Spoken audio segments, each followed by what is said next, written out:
Okay, everyone, this is Frederick Jones, founder and publisher of Saturday AM, and this is our live March Art Madness 2018 review show. This is for round 4, which is our penultimate round, heading into the finale, which will be next week, and we are doing the show live once again to run through the 8 amazing entries in this week's round and theme, and being able to basically critique each entry before we head into the final 4, which is what we'll hopefully determine at the end of tonight's broadcast. We'll certainly give our best guesses who that'll be, and then we will compare that with the ultimate components, which will consist of the fan votes, guest judge votes, and things of that nature. So we've got a really great show planned. We're going to be able to run through really some 8 amazing entries. We've got the creators of some of the series that are actually featured in some of this week's fan art, which is based off of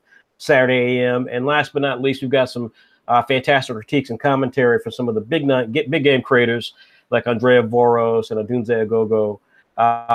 Tonight, we've got a handful of judges as well, a couple of voices that you've heard before, a few voices you haven't. So we're really excited about the diversity of opinion that will be on display tonight. We've also got a couple of announcements, such as Summer of Manga and a few other things that we want to tell you about. So we're going to get to all of that tonight. Before we get started, a couple of housekeeping notes. Number 1, this is Saturday AM, the world's most diverse shonen manga anthology. So if you are a fan of shonen manga, if you love Naruto and Dragon Ball and Fairy Tail and so on and so forth, well, then you'll really love some of the content that we have to offer, which consists of characters and creators from all over the world, literally from Nigeria to Nicaragua, from Nicaragua to New Zealand, and all countries in between, America, the United Kingdoms, Canada, South Africa, so on and so forth. So we're really, really excited and proud to bring this sort of content to the fore and to help kind of change the direction of manga, which frankly is not as diverse as many of us who love the platform and the style would love to see. You can see here some of our series. We've got the big blue guy there is Daedalus Bond from a series called Massively Multiplayer World of Ghosts, which features Shonen Manga's first Indian character. We've also got the guy with the gigantic afro there is Dante from a series called Soul Beat.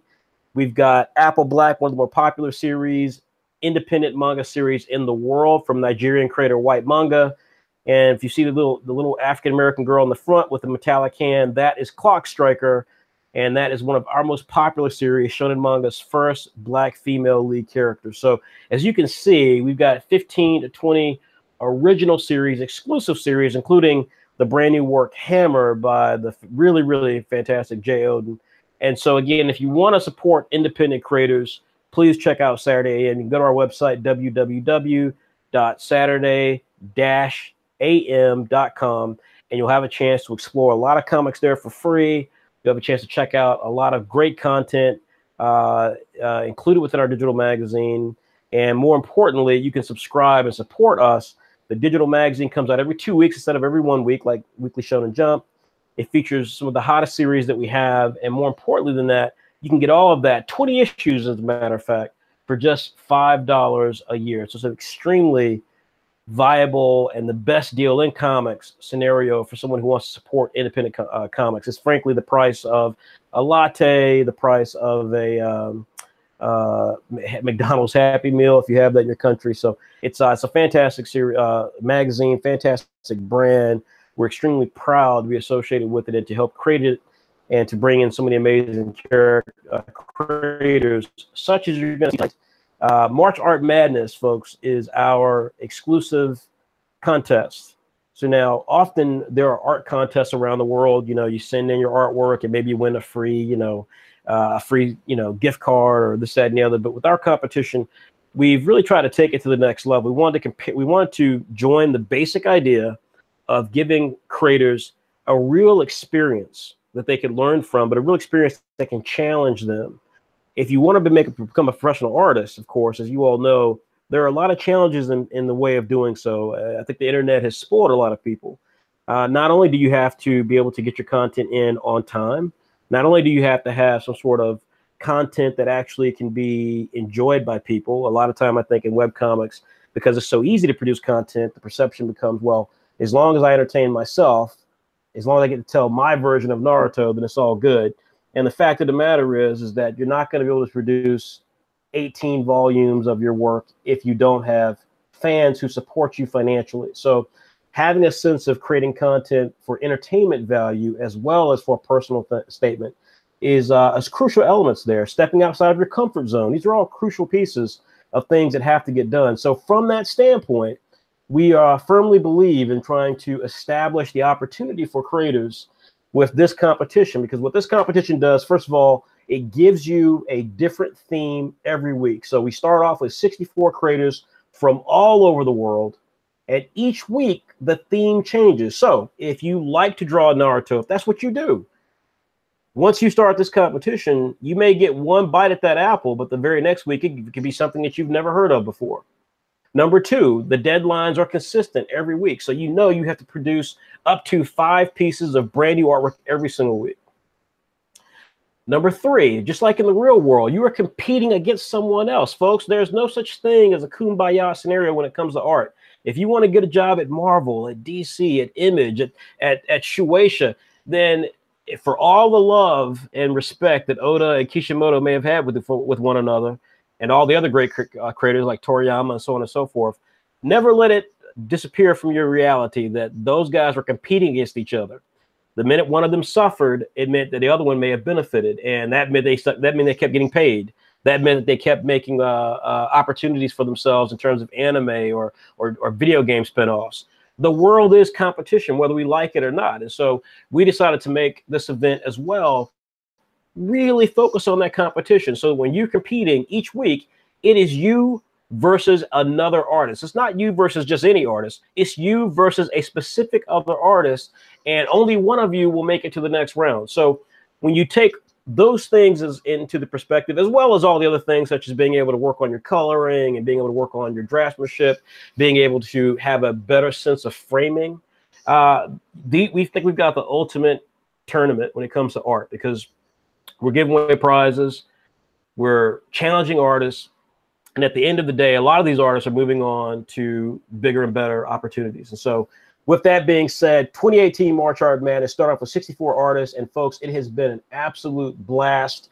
We've had creators coming from Argentina, from Australia, from Mexico, and so on, and it has been an extraordinary experience to witness this many great creators from all over the world. But now, after 3 weeks, this is our 4th week, and we have now down to 8 creators. And at the end of tonight, there will only be 4 left.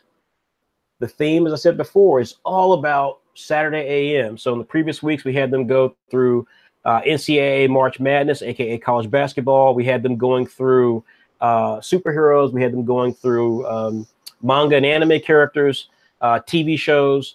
But this week, it is all about Saturday AM. So we get to see our characters depicted by some of the best young artists in the world. And so with that being said, we're going to have an episode all about these 8 creators. And to do so, we're fortunate to have some fantastic creators in their own right here at Saturday AM joining us to critique these amazing creators. And so first up, we've got Anthony and Bharat. These two young men are the creators of a funny animal series we have called Mutton Chop. Anthony, Bharat, why don't you guys say hi real quickly? What's up? Hey. Now, Anthony, you've done this before. Mm-hmm. All right, so you were a guest judge before, and Bharat, your partner, joined us this time. Tell everyone where you guys are from, both originally in terms of just where you were born, and then what you guys currently are doing while you're working on Mutton Chop. Okay. I'll let Bati go first. All right. I was born in Dearborn, Michigan. Lived here around Detroit my whole life, and right now I'm in college working on Mutton Chop and hoping to take this to the next career, and to the next step and start a career in art. And me, Fantastic. Born and raised in Detroit. Oh, Like really? You're from Detroit? Mm-hmm. Okay, all right. I knew you both were from Michigan. I didn't know you were from Detroit, though. It's funny. Whenever I meet people from Michigan, I always naturally think Detroit, and they never are from Detroit. But so both of you are from Detroit. I mean, both of you are from Detroit and or around Detroit. Yeah. And you both now live in Detroit for school, and you're doing that. Both of you are in art school. Yep. And I wouldn't wish to be any other place. Yep. That's fantastic. Well, that's fantastic. That's awesome. Well, I'm glad you guys are joining us tonight. Guys, if you haven't had a chance to check out Mutton Chop, we've got some great news about Mutton Chop and all of Saturday AM and Saturday PM tonight, and we'll talk about that towards the end of tonight's event.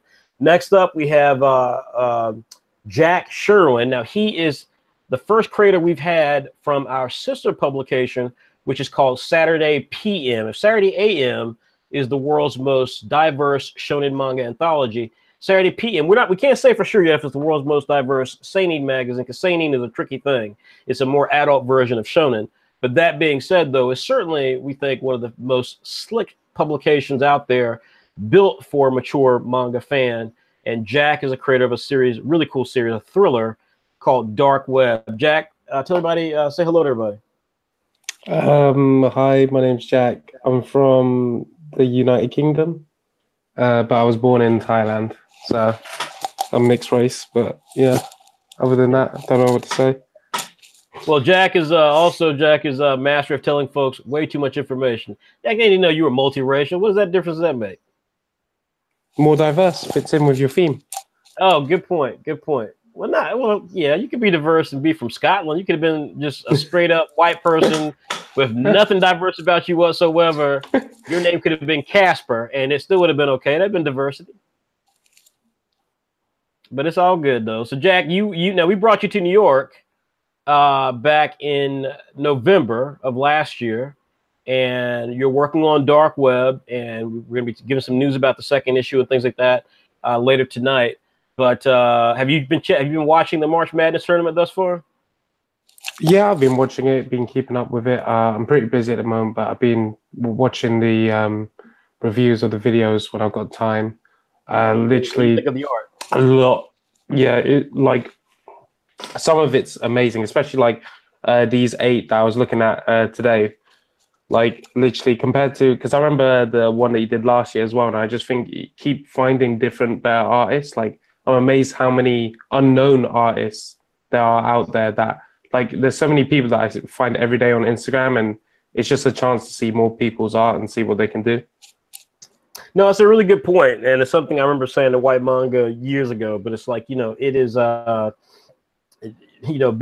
being an artist in today's time frame is like being a model. It's like being a model, and by that I mean, it's like you could be the prettiest model in the world. You could be the tallest, if you're a male model, the tallest guy, biggest muscles, yada yada. If you're a woman, you could be the prettiest girl, longest hair, or most unique look, fantastic, very busty, fantastic shape, and so forth.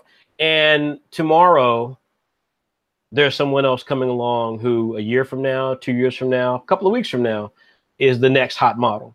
And that's how art is. It's like, now that the internet has come out, like you said, you find new artists every day on sites like Instagram, but events like this, just then show you even more creators that you're like, man, I did not know this much talent was sitting out there.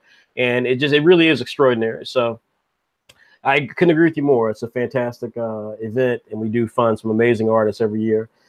Next up is Morgan Walker. She's the creator of a really funky series called Soul Beat.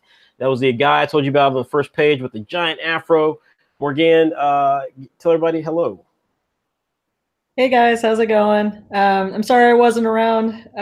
Last week I was paying attention to the live stream, so it was great to see the feedback and comments, especially that you guys were giving, but also that we were doing. So I'm happy to be here tonight and talk about our projects and the fan art you guys did for us. So folks, you can see here her character Dante. He's got that gigantic afro there. Of course, he's looking very cool. I can say, and this is the one thing I want to say just real quickly, what's always very humbling about this, we deal with a lot of cocky people around the world, Lord knows. We had a couple of cocky folks last week on a little chat window here, but I got to say that it is always extraordinary, because this is not a new thing for me, but it's always extraordinary when I see that what I thought would happen has happened, and that we're building actual fans, real fans, people who legitimately love our characters and our series. And, what surprised me, because the artists this week, by the way, did not have to do every character here. They didn't have to do every character. And what stunned me was when I went through the artwork, the 8 artwork pieces that Jack just mentioned, every damn character we have was featured in there. It took me a minute to figure out where some of them were, but every character was featured, and I was really blown away by that. Like, that was not something the artist had to do. Obviously, you know, some of our series are really, really popular. Some of our series are, you know, popular in their own way, but no question that this was extraordinary to see that much, to see that many people interested in our characters and our concepts and the design of those characters. So again, Dante, and you're gonna see Dante tonight. You're gonna see Imwa. You're gonna see Z Forever, which is a series that we haven't even seen in a while. You're gonna see Comet Man, Spoon, but you're also gonna see this next guest judge's character. It's one of our core series. We launched with the series. It's called Bully Eater. It's this little guy over here in the corner next to Sano from Apple Black. He's got a little devilish smile. He's ready to punch somebody. The creator of that, one of the co-founders of Saturday AM, Raymond Brown, is on the call. Raymond, tell everybody hello. Hey everybody, glad to be here. Excited to take a look at the art some more and talk about it. Yeah, real excited to be here. I'm from North Carolina. When I'm not drawing comics, I'm taking care of 3 kids and a wife. So folks, so now let me say real quickly, Raymond is in a car. As I said last week, I've always been very upfront with people who love Saturday AM. You know, look, we are a small company. We're growing rapidly, but we are still a small company. I'm extremely conservative in how we try to spend our money because it's a quick way to go out of business. There's so many companies that we dealt with or that were competitors to us that are no longer around. So again, you know, trying to build this company is not easy, but you know, we've always stuck to the rule of, you know, trying to focus on our long-term plans and not try to spend money in a silly way. And so with that being said, you know, again, he's coming back from a trip. He wanted to be on the call. We're happy to have him here. I know some of the comments tonight you'll hear sometimes maybe a little spotty. Sometimes the audio may go in and out. Just try to bear with us. This is obviously something that we're streaming live across different countries, and a lot of our creators from different countries. So there's going to probably be a little bit of issues there, but we, of course, will try our best to make sure that we can give you all the information that you need and let you know just how excited we are and try to make it as clear as possible. So if you have any issues, let me just also say this, because we did have some ass foolery last week on our chat, then I've disabled the chat because I have no interest in trying to experience that sort of silliness. But what we certainly do have in exchange with that, if you are one of our March Madness fans, if you are one of the Saturday AM fans, you then contact us via the representative pieces of media that we have via our Facebook fan page. You can drop some notes there. If you're in our March Art Madness group, if you're one of the creators and you want to ask some questions, you can ask them there. And of course, if you are on Twitter, you can ask it there. Obviously, we won't promise we can get to all of them, but we will get to those that are great questions coming from people who actually care about diversity and care about creators and giving these amazing creators a spotlight they deserve.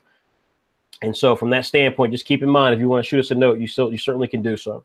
So with all of that being said, we're going to go ahead and get started. Again, we've got Raymond, we've got Anthony and Barrett, we've got Jack Sherwin from our Saturday PM line, and we've got Morgan Walker for Saturday AM Soul Beat. We will be giving some special announcements tonight about Summer of Manga, Saturday PM and Saturday AM, and then we got some really big announcements next week. So please stay tuned for all the great stuff we've got planned. But we're going to go and get started. And to do so, we're going to start, of course, with March Art Madness Round 4, the Elite 8. And this is these final 8 artists out of 64 has come to this. Again, as I indicated, the week's theme was all about Saturday AM. So you're going to see all of our amazing characters and series represented by this amazing group of artists. So so with that being said, we're going to go ahead and get started here. And judges, if you can get your pages ready to go, we'll go ahead and get those pulled up. All right. So first up, what we have Delvon Johnson, and he's one of our creators, one of the artists in this group. Delvon has really been quite extraordinary. Delvon has gone the entire tournament with some really interesting pictures. This very first picture, if you scroll down through the website, the very first round, he did God of War, and I still think that's one of his just really, really strong pieces. He subsequently did a Kansas piece, Kansas Jayhawks, from his NCAA round that was round 3, which was last week. And I thought that was also a very striking image. He has a really interesting way with color. And so you can see here that he had Apple Black, Z Forever, and Zero, King of Thieves. He is up against Jalen Tate Lucas. And Jalen Tate Lucas is an artist. And I'm so glad we've got Anthony and Barat here because I want to ask him about Jalen Tate Lucas. But we've got Jalen Tate Lucas, and he every week he has offered a really interesting sort of content. The very first week he had a piece that was kind of Avengers Infinity War, had some Justice League stuff in there, but the characters were very angular, very, very unique sort of positioning on the characters. He has always kind of had these interesting setups for his characters. The artwork has always been a little different, a little more angular, a little more unique. And so I indicated that he's one of those artists that actually has a legitimate style. And so this is interesting because we've got an artist who's got some stylish elements with Delvon Johnson versus an artist who has a lot of style. And so with that being said, then let me see here. Then we will now judge these guys. Now, that being said, folks, I want you to give me a minute here. Jin Chan, who's been with us for the whole tournament thus far, he's out of China. So again, we're a very global, diverse group. He's out of China. So we're going to make sure we can get him connected on in here. So give me a second. Let me see if I can get him added on. And we will go from there. So give me one moment here. I'm going to disable the screen share as I can add him on. And then hopefully we can have a very robust discussion of each one of these amazing artists.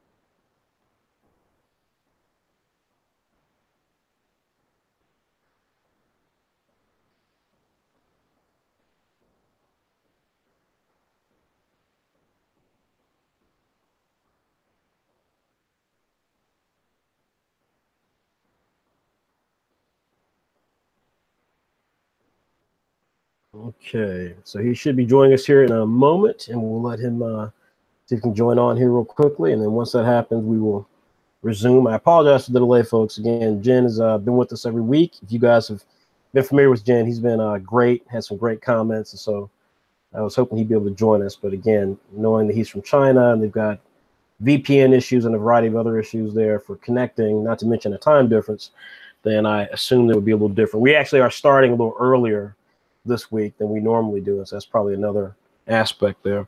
But regardless, we'll see if he can hop on here. Let's see if he does make it on.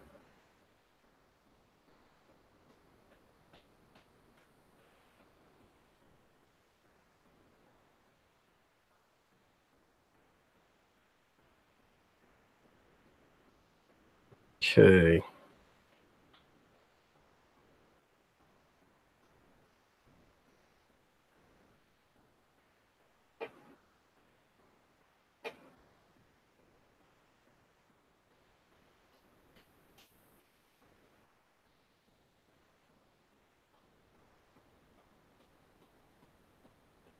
While we're waiting for Jen to join us, folks, real quickly, is everyone did all of you guys see the Dragon Ball Z finale?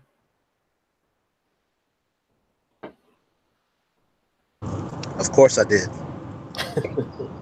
Right. Oh, I loved it. I called how the universes were going to get wished back. I didn't know they died. Thank you for the spoilers. I haven't seen it. I'm not going to watch it, but I hadn't seen it.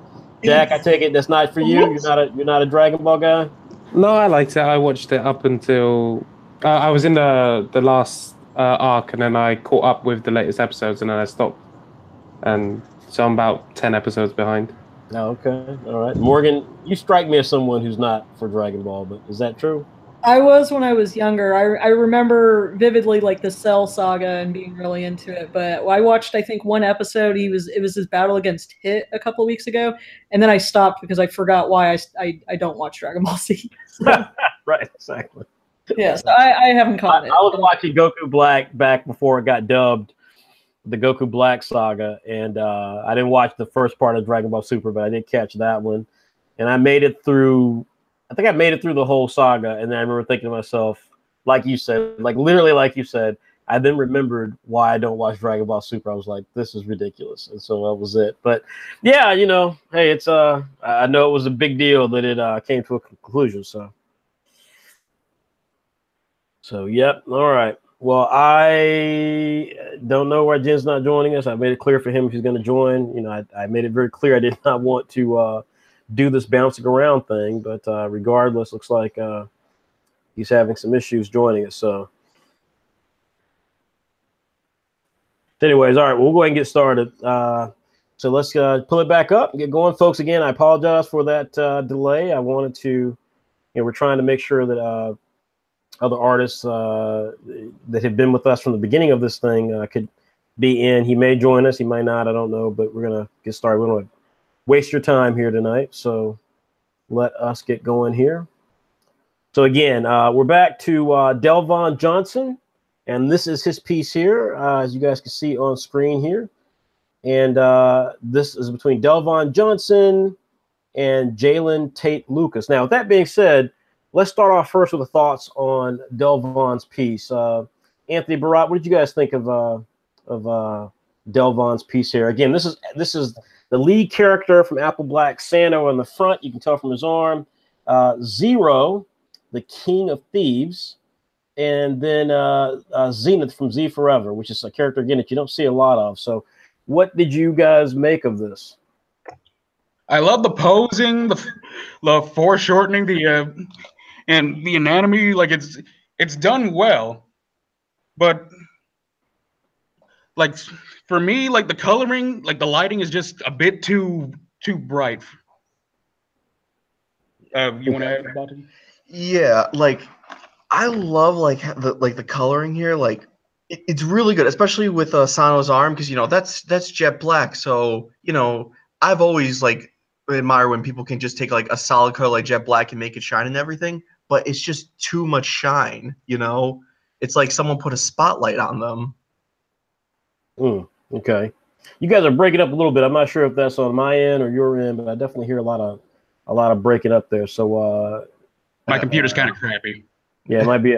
Maybe. Well, okay. If it persists too much, if we get complaints about it, then we may have to. You guys just have to send us your comments to read, because it is a little it's a little distracting. It doesn't finish the sentence and stuff. But okay, fair enough. Jack, what did you make of Delvon's piece here? Yeah, I don't know what to think about it, to be honest. I've been looking at it for a while, because this piece and his last one with the was it like a eagle falcon looking thing? Yeah, yep, mascot. Yeah, like it. I think I don't know. It's just I think it's Sano's face more than anything. It just looks a bit, but it's just the style of it. But other than that, the coloring, I don't know. I think this is done traditionally, but I'm not 100% sure. And that's what's put me in a weird spot. I don't know if it's done traditionally or not. But the monkey looks great in the piece, and so does thingy from King of Thieves as well.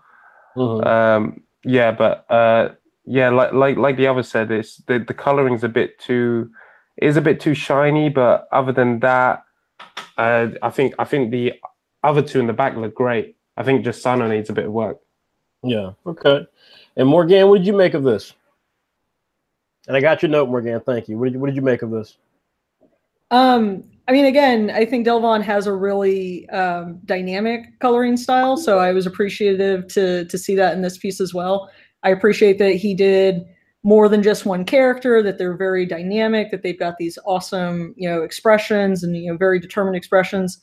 For me, I think it's definitely the lighting, but I think it's also just the fact that it seems and he's had this, you know, in some of his past pieces where it seems like the depth of field kind of focus effect that he's going for, where he's, you know, washing out some of his line work, I think detracts from, you know, the kind of balance of what's in the foreground and what's in the background. For me, I think that's a bigger issue necessarily than his coloring. Although the background, I think that's also another thing, is just it's kind of hard to tell. I think that's a scene from Apple Black. You know, it's the ship that's like overhead, the mermaid or the Ariel.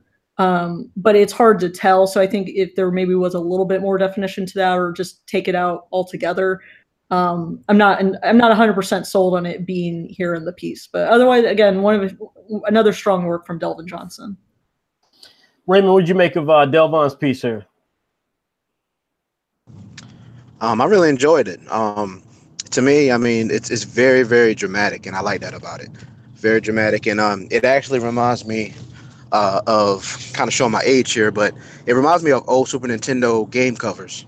Yes, yes, that's a fair point. Yes, yes.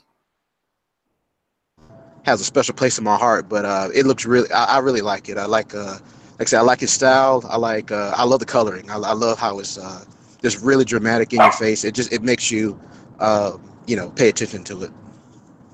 Okay. And I see Jen join us. Jen, what did you make of the series, knowing that, of course, it's your character there with Zero? What did you make of that? Hey, guys. Yeah, so I think Delvin Johnson has grown on me throughout the competition more and more.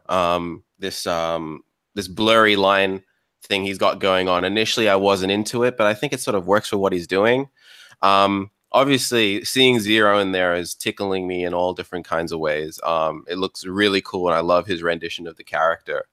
I think everyone looks great. Sano looks great. Also, the guy from Zay Forever looks really cool. And I'm not sure what this background is, but I like that there's sort of like a panel thing where it's just like not taking up the whole background, but just that one panel bit. So I think this piece is really strong. I think maybe like what I would say to Delvin is, yeah, loosen up on that blurriness effect maybe, and just let the line art speak for itself. I'm not sure if it's because he hasn't really inked it and he's just trying to hide that, or if this is something he's going for. But I would say like maybe in the future try and you know, stop blurring things so much because it is distracting, and as all the other judges have said. But I'm kind of digging it now after seeing his work for the past 4 weeks. But yeah, I really dig it, and yeah, Zero looks awesome. All right. Well, so what we're going to do is we're going to go to his competitor, which is Jalen Tate Lucas here. Whoops, of course, that would do that. Jalen Tate Lucas. Now, this is an image here of Sano from Apple Black, and I'm not sure what this room is. Maybe a comic book store, and I'm not sure what he's doing. If he's leaving, if he's coming, it's got a weird fisheye lens effect. In the corner left, you can see Mutton Chop, the characters from Anthony and Bharat, and then on the right, you can see both Zero, which took me a minute to realize that was Zero, on the photograph hanging on the wall, and then Z Forever, which also looks like some sort of pop-up box or something like that. I mean, so I think this is a comic book store. I'm not sure. In fact, I don't know if the little angry black man is supposed to be me, but it did make me at one point go, I wonder if that's me. And trust me, I probably am that. So that being said, most definitely is you. His shirt says FJ. It's also there you go. I didn't even notice that. That was my Nice. Well, then he knows then that I'm sitting here watching these folks on YouTube. Then. But all right, go ahead, Raymond. What did you make of this? This one was a lot of fun to look at. I mean, I love just like looking at and trying to find all the Easter eggs in there. You know, and definitely the you know, the artwork is great. So I mean, actually, the guy in the back there. I figured it was you, but I thought it was actually Leonardo Massa. I mean, for whatever reason, it's yeah. Like look, I'm gonna look at that like I don't look like that, but okay.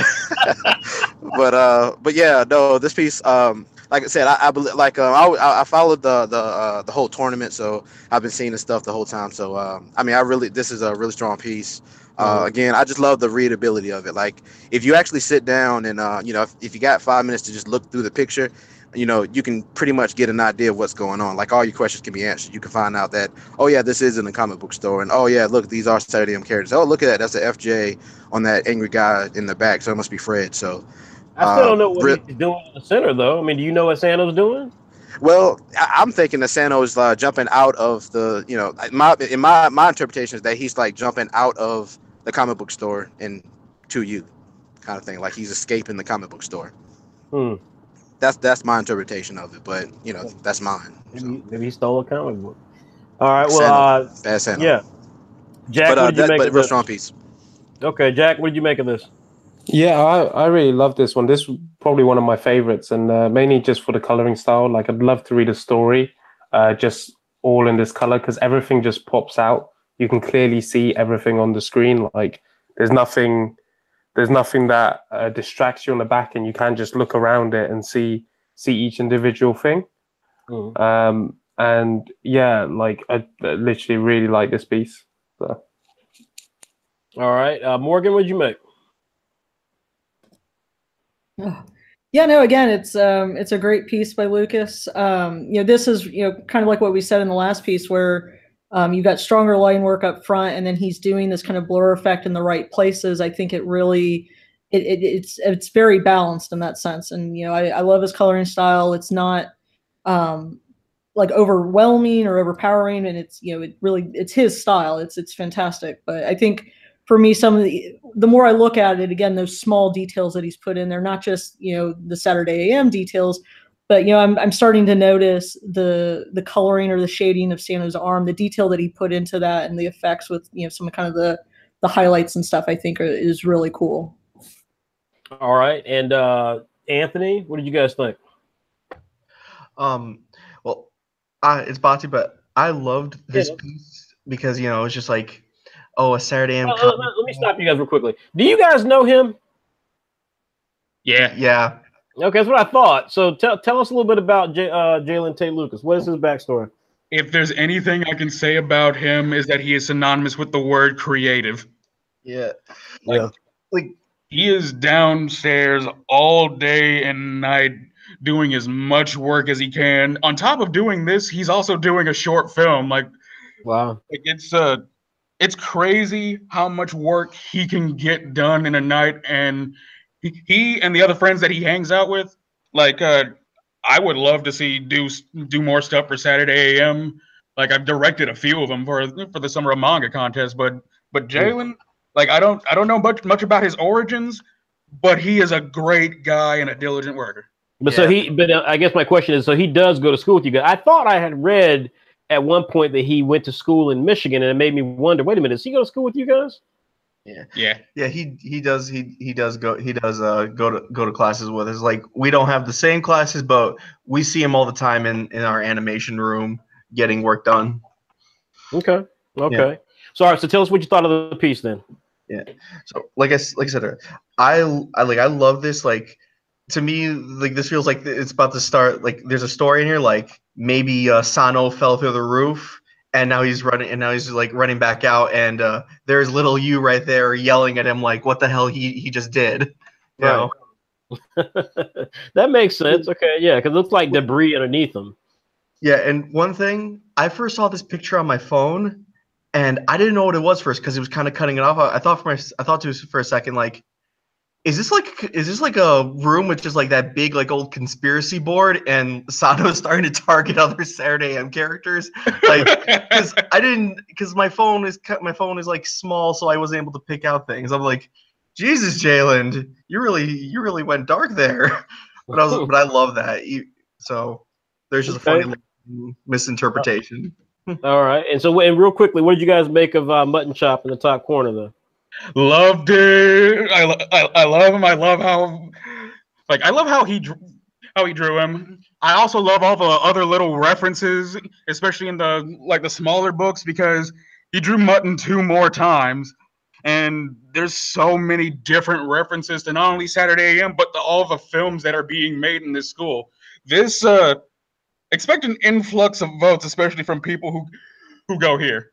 Yeah, like all on the left side of left side of Sano. Like, those are little characters from other like films being made at the school right now. So, you know, just little references like that, you know, for students who go here and are following this, like, you know, like, hey, the shout out to all you guys. If there's one thing you can say, it's nowhere near lazy.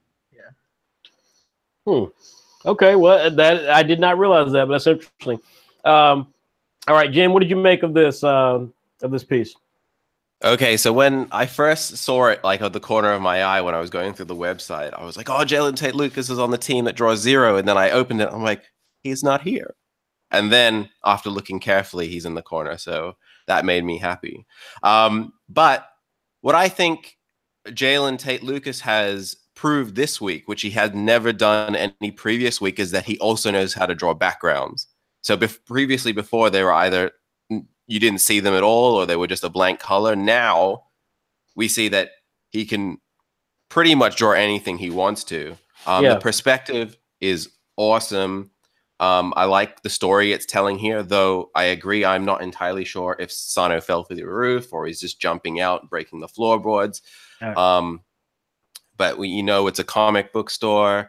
Fred, you're angry. You seem to only sell Saturday AM stuff. So yeah, it's very beautiful too. The coloring is great. Yeah, Jalen surprises again. Well, okay. So with all those things being said, then let me give a few thoughts here, and what I'm going to do is consult two folks before I give my thoughts on it. So, so first things first, Jay Oden, the creator of Hammer, one of our hit new series with Saturday AM, he joined us one week and had some really fantastic comments in regards to the this. So he had some interesting things to say, and I'm trying to pull up his comments here. I thought I had them ready to go, but evidently not. Let's see here. Wow, where's his comments at? All right, so Jay, so in regards to Delvon Johnson's piece, which is this piece here, so Jay says, I think it looks cool, and I like the angle, but the highlights are too bright, and it kind of throws off the entire image. I think it looks good, but I think in comparison to Jalen's, it just comes up a little short. I'd like to now give you White Manga's thoughts on this piece, considering that it's his character featured. He says, I think the composition of the poses are stellar. However, the coloring is a bit messy in my opinion, and not so in a not so beneficial way to the piece. Some of the colors, like the blue in Weeworth and Sano's shirt, could have used a bit more desaturation. I'm not exactly sure what's going on in the background. Keep in mind, folks, this is the creator of Apple Black. So Morgan said that she liked the background panel look. I think a few people said they liked the background panel look in this piece, but she didn't know if it was from Apple Black and so forth. Well, White, the creator of Apple Black, saying he doesn't know what it is either. So I'm not exactly sure what's going on in the background. And I love the effectiveness and attempt at the dynamic poses, anatomy, and shading of the illustration. Johnson's style also reveals itself throughout for the better. So what I'll say about this piece as well is that, so if we think about Delvon Johnson's tenure thus far in March Art Madness, the one thing we can say is that he's always had this coloring style. Now, there are some aspects of the color where it works well. If you guys go back and look at round 2 or week 2, he did an Incredibles piece, and the color there worked in large parts. I mean, there's definitely some question marks as to some of the background and stuff, but the eye beams coming out of Jack's eyes, the red and how the red pops is just extraordinary. Even the first week, Delvon Johnson, the God of War piece, which I still think is his best piece in the tournament thus far, even that piece had some really interesting color with the sword that Kratos has and some of the skyline and things like that. The fourth week, he had a piece that still is very popular. It was very popular when we ran it. This is the piece for the NCAA. And he did the Kansas Jayhawk dunking the basketball. Very, very visceral image. The flame really popped. So I find it interesting, I guess would be my point with Delvon's style. Delvon has a style. If you guys remember the previous week, those of you who are watching this and those of you who were following this, they discussed the fact that one of the comments came up that we noticed he never draws feet, and if he does, it never looks quite great. Well, this is a scenario where, again, he didn't, although he tried to invoke it in terms of the dynamic perspective that's on display here. So some of the hand and feet issues that have been brought up previously are a bit more masked here. I think it's a really great piece. I totally agree. I think the color, he's got a style. There's no question he's got a style. The question, however, is does the style that he has work every time? I defy people to check out the God of War piece from the first week. I defy people to check out the Kansas piece from the second week and tell me that the colors there don't actually suit the piece very well. I think the colors suit it very well. But I think this piece, like the second week with Incredibles, where the color is very strong in some places, taken as a whole, the color then just kind of fudges a little bit. It kind of fudges some of the things, and it makes it difficult to appreciate the art for what it is. Now, Delvon, by the way, like all these guys, are artists. We've seen his artwork when he's not coloring it in this way. And, you know, this is a very, very strong artist. So it is interesting. I think the color here is something interesting for Delvon. I think it has some interesting positives and some interesting negatives. Now, the follow-up here with Jalen Tate Lucas, his opponent in this round, let's go back to Jay Oden and see what Jay Oden had to say. Jay Oden says, I really like the warped perspective and all the small details. I'm not sure if that man in the background is Fred, but if it is, yes! The colors aren't as vibrant and saturated as I would like, but I think that it works, in this case, better than Delvon's. Following up with that, I'd like to read you White Manga's take. Again, remember, the main character featured here, Apple Black, Sano, the main character from Apple Black, is the creation of White Manga himself. White says, this looks like a very fun piece with a lot of Saturday AM Easter eggs, like Fred screaming in the back as a store clerk, Mutton Chop, Zero, Apple Black, and other series posters in the background, as well as character headshots from AM series as posters or books, I assume to be sold at the store. The coloring and lighting looks like a lot of fun, as well as the artistic liberties with Sano's attire. Great atmospheric pressure in this piece, with objects further away in the piece are little toned or faded looking. Objects close to the screen, on the other hand, are out of focus, which is a nice touch. I do think the piece would have benefited greatly from more attention to detail, in my opinion. I commend Jalen for the attempt at fisheye perspective here as well. Jalen's style and expressive facials shine as well. And I totally agree with both people here. I think that, you know, when I look at this piece, again, you can't look at this piece and not admire the fisheye lens. This is what we talk about all the time about, you know, creators taking chances with the work. And this is a chance that he took to try to do something really dynamic and unique. And it succeeds here in large part. I share Jay Oden's thoughts exactly. I heard everyone's comments this round, for this particular matchup, and I thought to myself, you know, I would like it to be a bit sharper color-wise. This is a more faded color option from Jalen Tate Lucas. And, you know, again, folks, if you go back to check out Jalen's work, you'll find that Jalen's work, you know, as someone said earlier, Jalen, I guess the fair thing to say is Jalen is capable of anything. Artistically, Jalen is truly capable of anything. You know, every round, every week, he has just done something pretty unique and pretty amazing in terms of how he put it together. The first week he did it was kind of like Justice League meets Avengers Infinity War, super stylized. None of the characters were comic accurate, so to speak. But again, there was a balance to the piece, and he beat out a more photorealistic or more appropriate Kashawn Henry, precisely because he had style.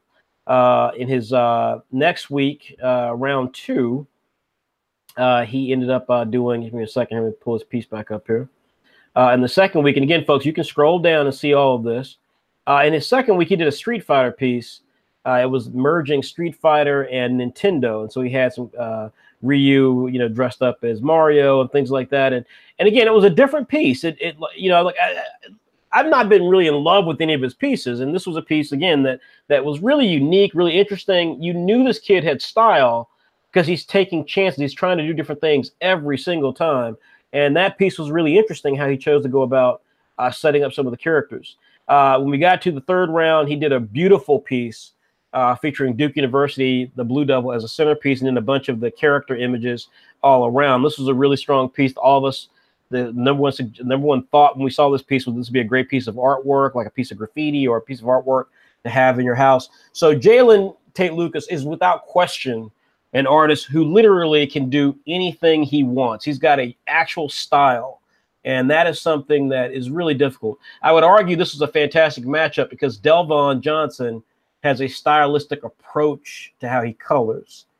He's got a style in terms of how his characters look, but really his approach to coloring is very unique. You know at this point in this tournament, when you see a Delvon piece because of the coloring. On the other hand, Jalen Tate Lucas has a style. His style constantly evolves, but there is a style here in terms of how he appropriates and how he approaches the sort of artwork he wants to do at any given time. He clearly is technically capable of doing anything. I think the last round, the color was really strong here. I think the color here is less vibrant, but I love all the Easter eggs. We've seen creators try to do this in the past in March Madness. I think Jalen pulls us off dramatically. So really strong piece, really strong entry. We'll reveal who we think won this matchup at the end of tonight. Now, next up, we have the next tournament piece here, and this is Kiara Reddy, who is from South Africa. She did a piece here featuring our Star Series Sagami from Hungarian creator Andrea Voros. And this is going up against Ray Lamar, who is another female creator, and she is coming from, I believe, the U.S. I could be mistaken about that, Ray, so correct me if I'm wrong on that. But this is a really strong matchup featuring one of our big female characters and some other characters as well. So with that being said, we're going to start off with Kiara Reddy's piece. And I'm going to, for this special matchup, I'm going to be giving the thoughts of Andrea Voros, the creator of Sagami. But first, I would like to go to our female in the call, Morgan Walker. Morgan, what did you think of this piece from Kiara Reddy? Again, very strong coloring from Kiara Reddy. She's got her own style, so again, kind of showing that off here.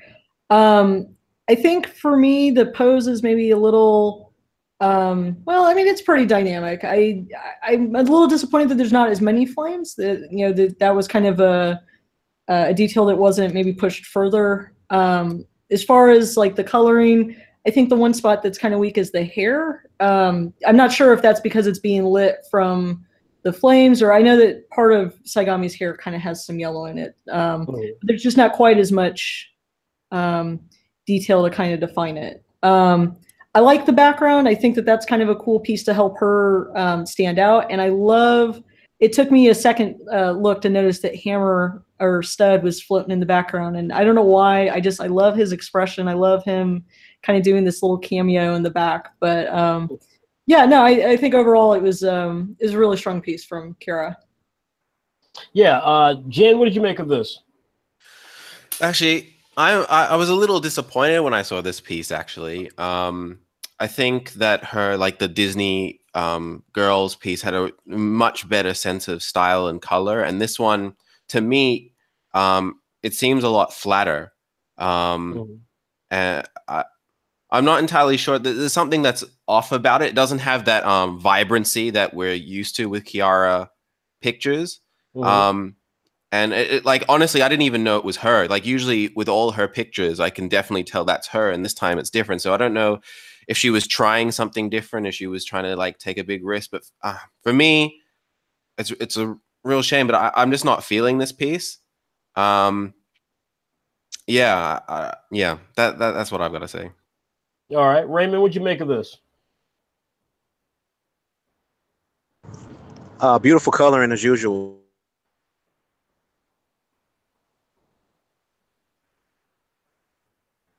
Raymond's still there? Did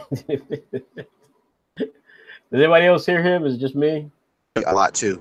There we go. The only thing I would say that I wish I could have saw again would be, the obvious more flames would have been nice, and the hand is really taking me out of the picture. The hand is, it doesn't really. The pose is fine. I like the pose she's in, but it's something about the hand that just feels forced and feel like it's just kind of there. It doesn't really belong.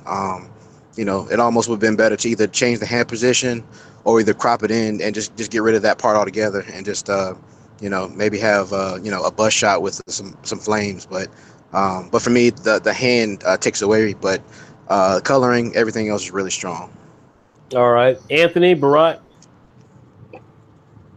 Like for me, I love the painterly style. It's something that I wish I could do. And I get what she was trying to do with the inside of the hair being lighter, but I would love to have seen more flames for that. Like a lot of this, it's beautiful, but I wish it was pushed further. I would love to see more vibrant color. I would love to see more flames. Mm-hmm. Yeah, like because I'm on my own computer. I'm scrolling back up and down, looking at some of her old stuff. Like her Disney Princess one compared to this one, it feels so much more vibrant. Like there's like kind of something missing. Like Anthony said, like it wasn't pushed enough. Like the Disney Princess one feels very much alive, but this one just didn't go far enough. Like it tripped on the finish line a bit. Like we want it to be strong. Yeah. Okay, Jack, what'd you make of this? Yeah, I mean, I'm a bit agree with Jin on this. I mean, I think it looks great as like a bookmark or so. And the other thing is, I mean, you don't have to just like for instance, on the last round, she drew like multiple characters, and I was kind of expecting like not that you have to draw multiple characters, but because it's just got her and she's not in a very unique pose, I feel like there should just be a bit more going on. Right. But that's it. Yeah. Okay. All right. All really interesting points. So I'll address my thoughts here at the end. So she was up against again Ray Lamar. So this was a female versus female matchup here. Ray took the same character, but she added in the other characters so she could create in this group, which includes Hammer, Eli from Titan King, and Dante from Soul Beat. So because we've got Dante in the picture, let's start with Miss Morgan Walker. Morgan, what did you make of this? Yeah, no, I was super excited to see Dante. Everyone seems to draw him so much more manly than I ever could for some reason. But yeah, no, I think again, Ray Lamar has a really strong coloring style when it comes to doing traditional work. Nothing seems really washed out, or it comes off very strong, and it's very vibrant. I think the posing is really interesting. Again, to do 3 characters and have this balance in the piece. Well, no, it's not 3. It's 4 characters. It's 3 in the front, and then you've got Stud in the back doing something pretty interesting. I love the attention to detail when it comes to the clothing, when it comes to doing the highlights and shadow work. I think that this was another comment that someone had put earlier, the kind of fading of the feet in the background. Yeah. They're not that far away, so there's really no need to do that. I kind of get the idea of why that was happening, but that to me, kind of stands out as a little unnecessary. And then there's not really any shadows underneath them with this background. I don't know if they're supposed to be in that background or what that background is supposed to be, how it relates to these characters. But again, it's kind of the same thing that Kiara did. You've got this sort of inset panel, and then you've got the characters kind of popping out of it, or kind of going past the borders of it, which I think is kind of a nice touch. All right, Anthony, Barat, what did you guys make? That is a sexy Dante. As for and I love the Copics. It's just like these are things that I couldn't do if I tried, and these are like it just shows it's masterful. It's you got anything to add? Yeah, with the feet, I wasn't really getting that either. Like, why were they a bit faded? Like, I thought for a second, like, are they faded because they're like coming off the page? But I do love it. Like, it was just the feet thing that was bothering me. Like, I love the little details. I love like even the background. The mountains are still a bit different. There's even a little airplane in the sky. So there's a lot of detail here. Everything, nothing was shortchanged. This person went 100%. I'm terrible with names and remembering. Sorry about that. Yeah. Well, okay. Sorry. Yeah. No, go ahead. Well, personally, I would like more dynamic poses. I get that with Stud in the background, but the coloring, like for the most part, is dynamic. Like that does it for me. All right. Okay, Jack, what did you make of this? I love the top half of this. So if I put my hand across the like picture, Tell me where your hand goes, like the belt buckle, like where do you stop? like Appreciating up to her skirt, yeah. So the top half of it looks great, but then with when it goes into the faded feet and the background, the bottom half of the background, it looks a bit. It's almost like worked really hard on the top half, but then as coloring towards the bottom, decided to, I don't know, rush it a tiny bit. But other than that, the top half I think is fantastic. So, okay. Raymond, what'd you make of this? I didn't really have a lot to say about this one. I mean, it's definitely, you know, it's I don't know. I don't have a lot. I can just really kind of go off. I don't really have a lot of comments for this one. It's obviously it's good. I mean, you know, the proportions and everything sound there. You know, did a great job with the Copics and things like that. And I actually like the feet kind of like that. I mean, I know it doesn't make sense, but what it kind of does for me is it kind of highlights Ayumi in the middle.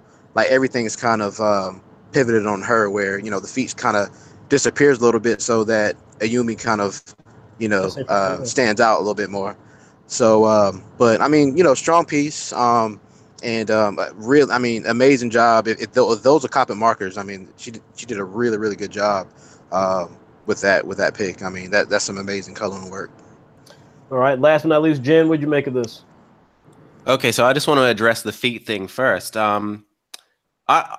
I think it looks cool. It makes no sense, but I think it looks cool. So for me, that's fine.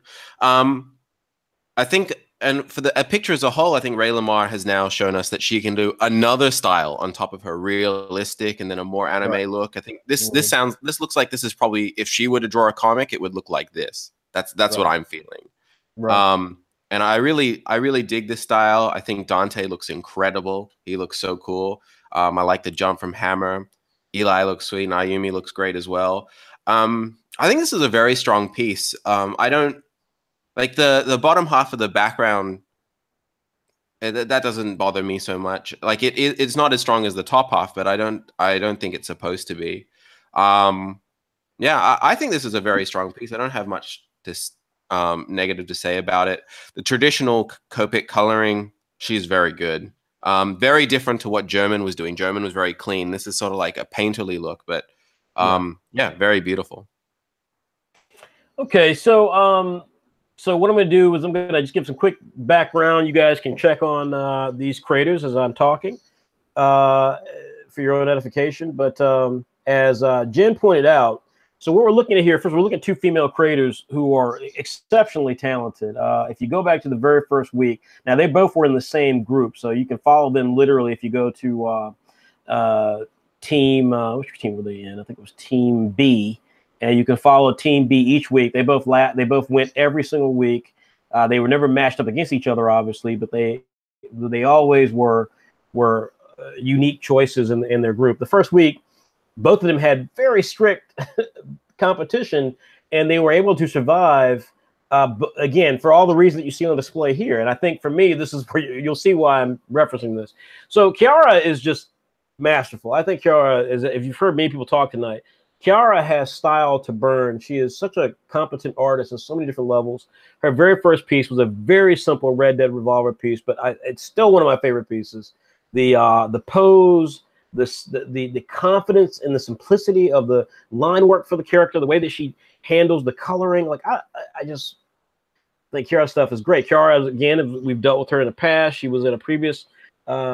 She was in our pilot manga group, which was a group that we had for young creators to help develop them into our test flight competitions, which predates the Martial Art Madness. Then she was in our second Martial Art Madness competition, and she had a really lackluster piece, and she got bounced out the first week. But she came back really strong this first week. She was up against Troy Seymour Mullen, a really fantastic artist who had a dynamic Assassin's Creed piece. So if you're listening to this, scroll down on the Saturday AM March Madness page, go to round 1, week 1, Team S, and check, or Team B, sorry, and Team S, and then check just the amazing artwork on display here. These two young ladies are super talented, but they went up against major competition. Martin Patino from Mexico had a really simple resistor piece, still one of my favorite pieces. I think both he and Troy Seymour Mullen could have easily beaten these two young ladies the first week because they both turned in some stellar stuff. But both ladies were able to survive. Ray's piece, this is one of my least favorite pieces that Ray did. It's a very Western style God of War piece. You know, the color is, you know, straightforward. It's nothing, you know, too dramatic or anything like that. But the detail is fantastic. She's got just a very highly detailed piece. These two ladies, though, in their second week is when they just went just absolutely off the rails and really delivered. You know, started to show us glimpses of what they could really do. Again, if you scroll down the competition here, you go down to round 2. Ray, went up against Nicholas Gray. It was a tie.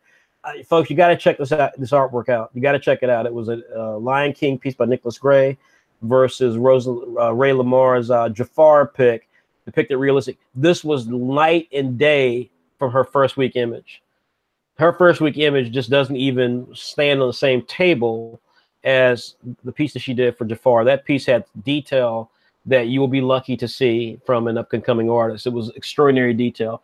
Likewise, Cara Reddy had another masterful piece, a piece you heard people talk about. It's the Disney Princess, as you'll recognize. It was kind of fun to look at the pieces and figure out who was who, but a really confident, really, really lovely, excellent background, excellent colors, fantastic line work. It was just fantastic.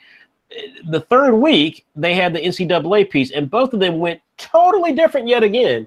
Ray Lamar put together a very piece with a lot of different mascot characters.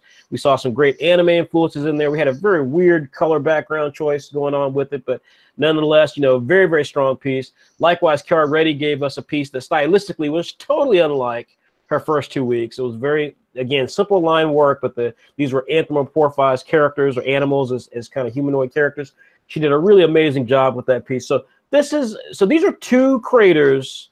This is easily one of the better pairings of these two creators to see, because both these creators have talent to burn, and it's amazing to see two female creators at this level. Now, with all of that set up, I was underwhelmed in this matchup. I was underwhelmed from both creators in this matchup. I think the best word I heard, I think, was from Jen. And Jen, I tend to agree with Jen quite a bit. And this was one time I agreed with Jen wholeheartedly. When I saw Kiara's piece, I was really disappointed because I was like, man, this woman is capable of far more than what we've got here. You know, this piece here, you look at it, first of all, Saigami, as depicted by the original creator, is certainly a thin character. This woman is like Chun-Li from Street Fighter. She's got some really thick legs, very thick legs. Now, look, I'm all for different body image, and I think it's great that we're seeing different body images here. Jalen Tate Lucas draws characters like they're round, bubbly, fat people. So, hey, it is what it is. But I was stunned by this because I kept thinking, I'm looking at it thinking, like, she does not look like the Ayumi that I think of. I would love to read a series about this girl, but this does not look like the character. You know, White talked about Jalen Tate Lucas taking liberties with Sano. Not really. He's got a hoodie on. You know, no big deal. This is the character wearing armor from a very famous cover that Andrea did in our second year, I think. But that being said, though, again, she just looks so different. The short shorts, the heavy thighs. Very, very different character here. The yellow highlights going on there. The fact that the flames are just kind of these stylistic sort of things as opposed to being like a really cool, vibrant flame fist or something like that. Again, we talk about when you're creating artwork, folks, you want to create artwork that's going to thrill people. It's going to excite people, right? It's not about just you. This whole round was about exciting the creators who created it. And so from that standpoint, you know, I didn't create Saigami, but I'm looking to see if she's going to do something that's going to really deliver on impressing Andrea Voros. And again, lots of stuff here. Love the color. It took me a minute to figure out that was Hammer. I thought it was really a really smart attempt at doing Hammer there. Likewise with Ray Lamar, I'm listening to all these compliments and I'm thinking, wow. Because this piece to me was as underwhelming as all the other pieces. I will say this about this piece from Ray. I will say this. For everything that I think is really not great about this piece, there's another part of it that actually is not bad. So, for example, we talk about the legs going out, you know, fading out of the background for both Dante and Eli from Titan King. On the other hand, you know, I love the way the clothes hang off the body. We talk about, you know, some of the stances and so forth of the characters and such, and you know, I love the stance for Yumi. I mean, to me, that is a Yumi. That is, you know, we often talk about. We're going to reveal some details about Saturday Wars, our crossover series at some point here this year. We're going to talk about it. But you know, one of the things that we struggle with in putting it together is artwork that depicts the characters in a very kind of straightforward way, as opposed to all the styles of different artists. And when I think of a Yumi, this is exactly what I think of as a Yumi, because Yumi is meant to be a very kind of shy character. And so that's what threw me off of the first piece like Kira. This piece to me captures a Yumi perfectly. Her pose, she seems kind of awkward. She's still kind of figuring things out. This is totally, you know, she's wearing stretch shorts, not hot pants. So this totally fits. She's got the high socks. Even the legs are kind of awkward. I mean, her pose is perfect. Eli's pose on Titan King is ridiculous. I mean, his hand up doing the kind of pointing thing is not natural. I don't know how no one pointed that out, but that Raymond said something about one of the hands took him out. I think from Kiara. That hand didn't take me out. I didn't like the fact it didn't have any flames in it that were worthwhile. This hand, the minute I saw it, I just kept thinking, wow, that's not great. But then on the flip side, then like you said, you see the clouds, you see the airplane in the distance, you see all the detail that she put in. Also, something no one mentioned, I'm also kind of surprised how both backgrounds are similar. So both of these women, I assume, without knowing the other was doing it, opted for a character piece on a white background that had a tiny design box with content inside of it. I thought that was interesting. They both made that choice. Again, pretty extraordinary stuff. Hammer, you know, is what it is. I do love the Dante pick. I must admit, I'm with everybody. I love the Dante. And again, the Dante pick, the Eli pick from Titan King, the Yumi pick, for all the things I don't like about this image, because there's nothing dynamic here for me to like about the image. There's nothing here that makes me just can't stop looking at it. But on the colors are kind of muted here. I love the Copic mark. The Copics, the way that German Leon did it, in my opinion, it was so effortless. This seems very good, but it does seem labored. I can see the work that went into this. With Germans, it was flawless. You know, you don't know how he colored it. You assume it was Copic, but you know that everything tonally worked. In this case, there's some tone shifts here that are a little jarring, and the pieces by itself lacks vibrancy. Like there's nothing vibrant about these colors here. That being said, the clothes work alone is extraordinary. The clothes work here is absolutely extraordinary. The clothes hang off the body better than any piece we've seen this entire tournament, except for Troy Seymour Mullen, who Kiara beat that first week with a leather strapped and belt buckles and all this stuff image of Assassin's Creed, which still is a piece that I think could have won. It was just an amazing piece. So with that being said, you know, I think this is a very equal round. I totally disagree with everyone's comments before. I don't think this is the easy shift to Ray Lamar. I think Kiara, yes, very underwhelming, and it reminded me of last year when I looked at her and thought, this woman is better than this. This woman is a future superstar artist, and I don't know, you know, she's young, and we often talk about, again, some of the idiocy we dealt with last week on YouTube. We talk about how a lot of young people sometimes get that liquid courage and sometimes assume things that are completely inaccurate, and then they have to kind of get put down a little bit. But in this case, you know, Kara's a young woman, and I don't know if this is coming from her being young and maybe misreading. She's one step away from the grand prize, one chance of winning the Apple iPad and having that title of being the best fan artist of the year. And she comes in with this piece, and this piece is a lot of style, but it's missing a lot of it could have been more. And for a penultimate week, you got to give it more. On the other hand, Ray Lamar, you know, she gives us a lot. She gives us a lot to look at, a lot to play with. But for me to say this is infinitely better than Kiara's, and it even edges out Kiara's, if it edges it to me in terms of straight up inches, millimeters maybe, you know, nothing dramatic in terms of the difference of these two pieces. Pros and cons on both. That being said, let's listen to what the creator of Saigami, Miss Andrea Voros, had to say. Let's see what she has to say about this.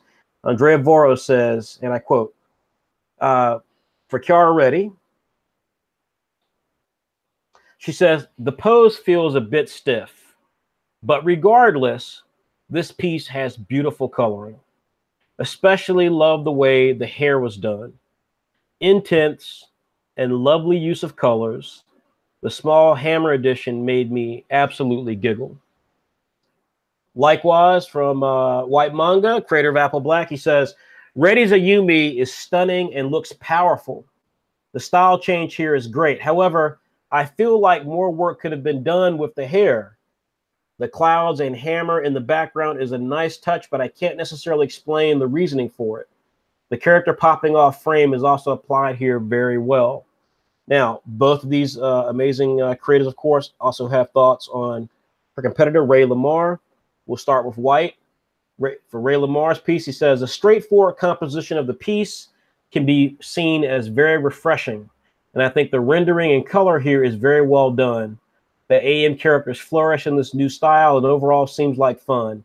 I understand what Lamar was trying to achieve with the characters' feet being faded, but I can't say it comes across as successful or stylistic. No, I'm sorry. He says stylistic, definitely.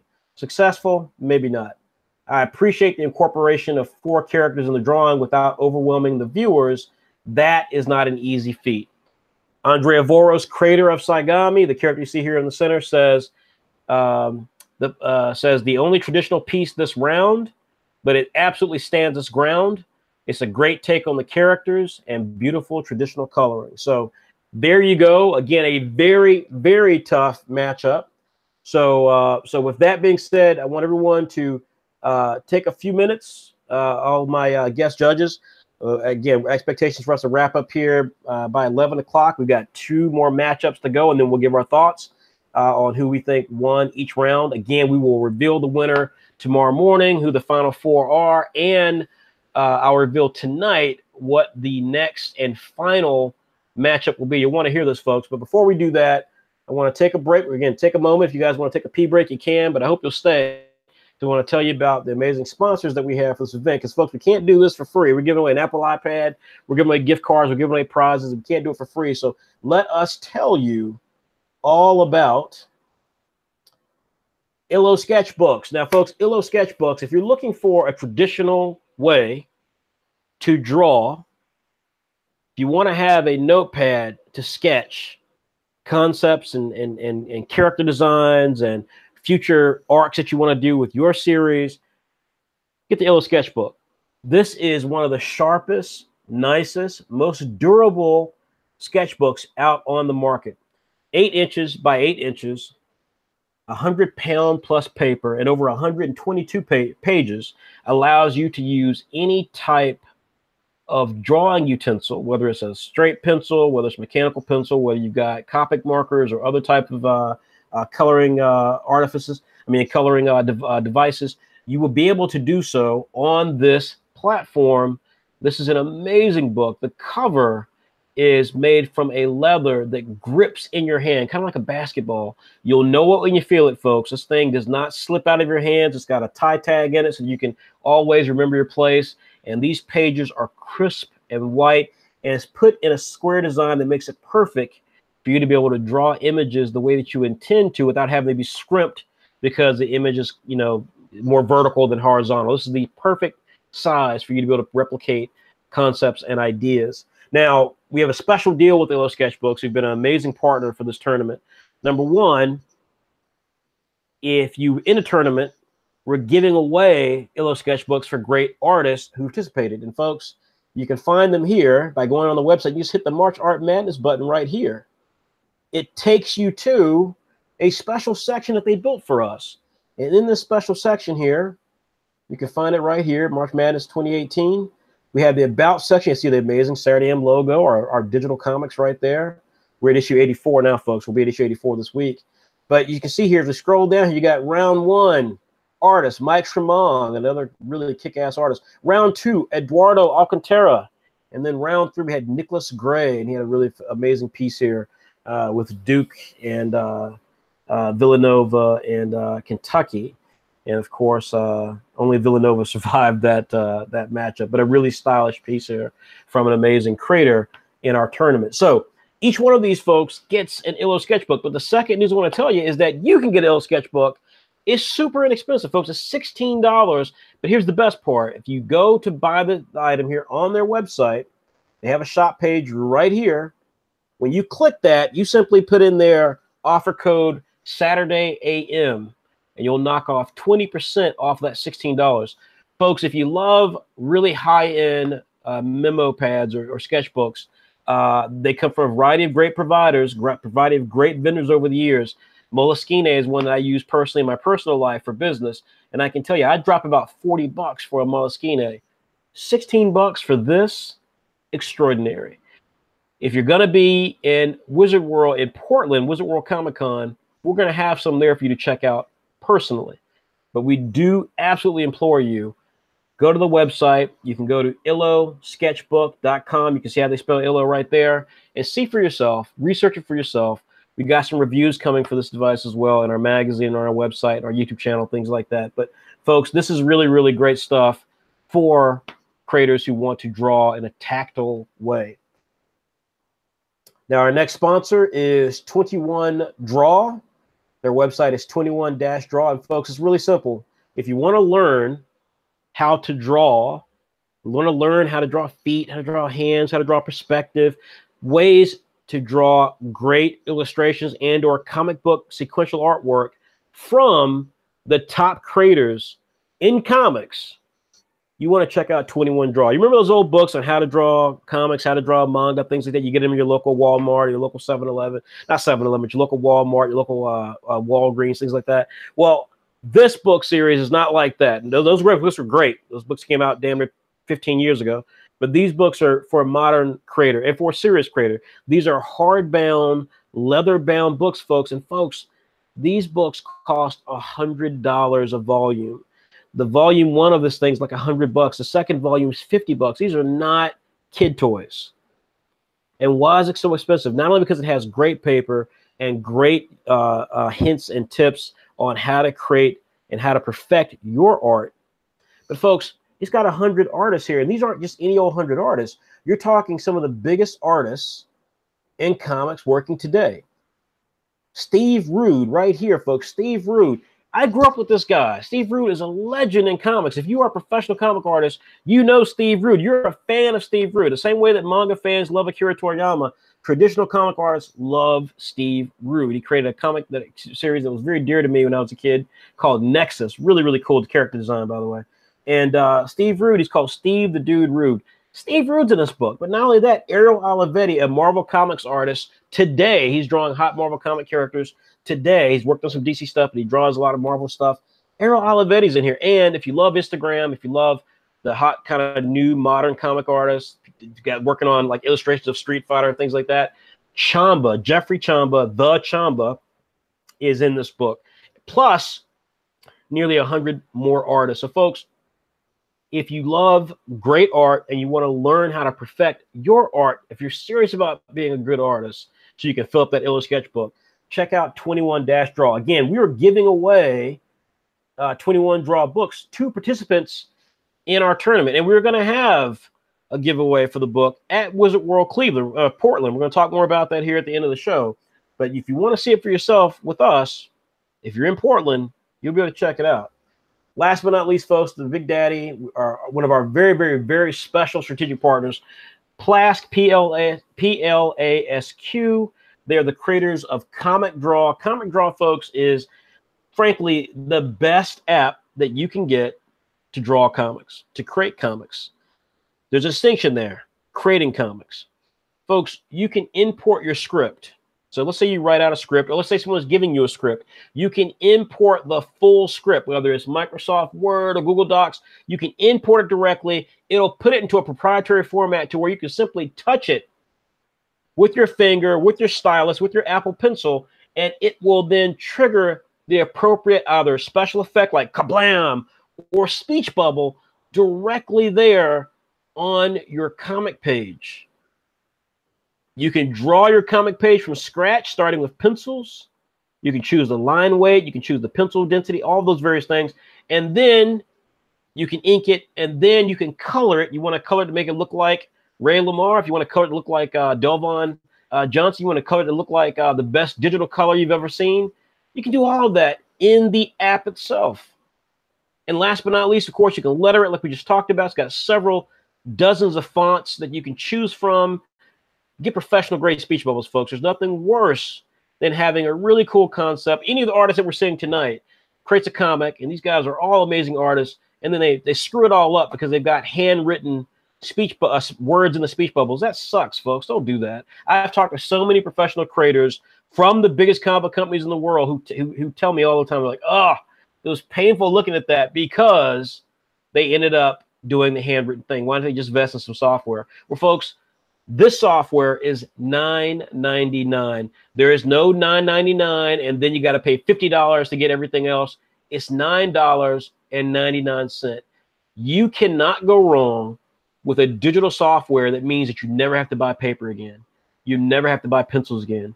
You never have to buy Copic markers or other sort of coloring pens again. You don't have to buy any of that. You can do everything directly from this app. It's for Apple only, but folks, at the end of the day, only one tablet has been around successfully for a number of years, and that's the iPad. So if you want to get the best tablet, you buy an iPad. Buy a used iPad even. But if you want to get the best software to create comics, and it's always being updated, and you're going to find more and more stuff in there for Saturday AM, then get Comic Draw. They are a big-time sponsor of Saturday AM. We've done a 5-part series on Comic Draw, how to get the most out of it, what we thought of the application, on White Manga's YouTube channel. So if you follow White Manga, you want to check out this amazing software. They are an amazing partner. And let me say this about all the partners tonight: 21 Draw, Illo Sketchbook, Comic Draw from Plask. Folks, they all do the same thing we do, which is they care about the independent, diverse creator, period. We are in this business to change the way manga is perceived, change the way manga operates, and to give opportunities to diverse new voices. That means you can be a young white kid from Italy, a young white kid from Scotland. It means you could be an African, a black African from Botswana, from Rwanda. We don't care. We want to bring more voices to the mix. Male, female, gay, straight, whatever religion, whatever country you're from. We want you to bring your voice to these amazing opportunities that are happening in manga and in comic books. And after seeing the success of Black Panther, do you really doubt that diversity is a big deal? So we've been doing this since 2013. We care about companies who care about what we care about, and that's Comic Draw, 21 Draw, and Illo Sketchbook. So folks, if you want to support us, check out those guys. And if you're in the tournament, make sure, do know we're going to be hooking you guys up with some of these products here.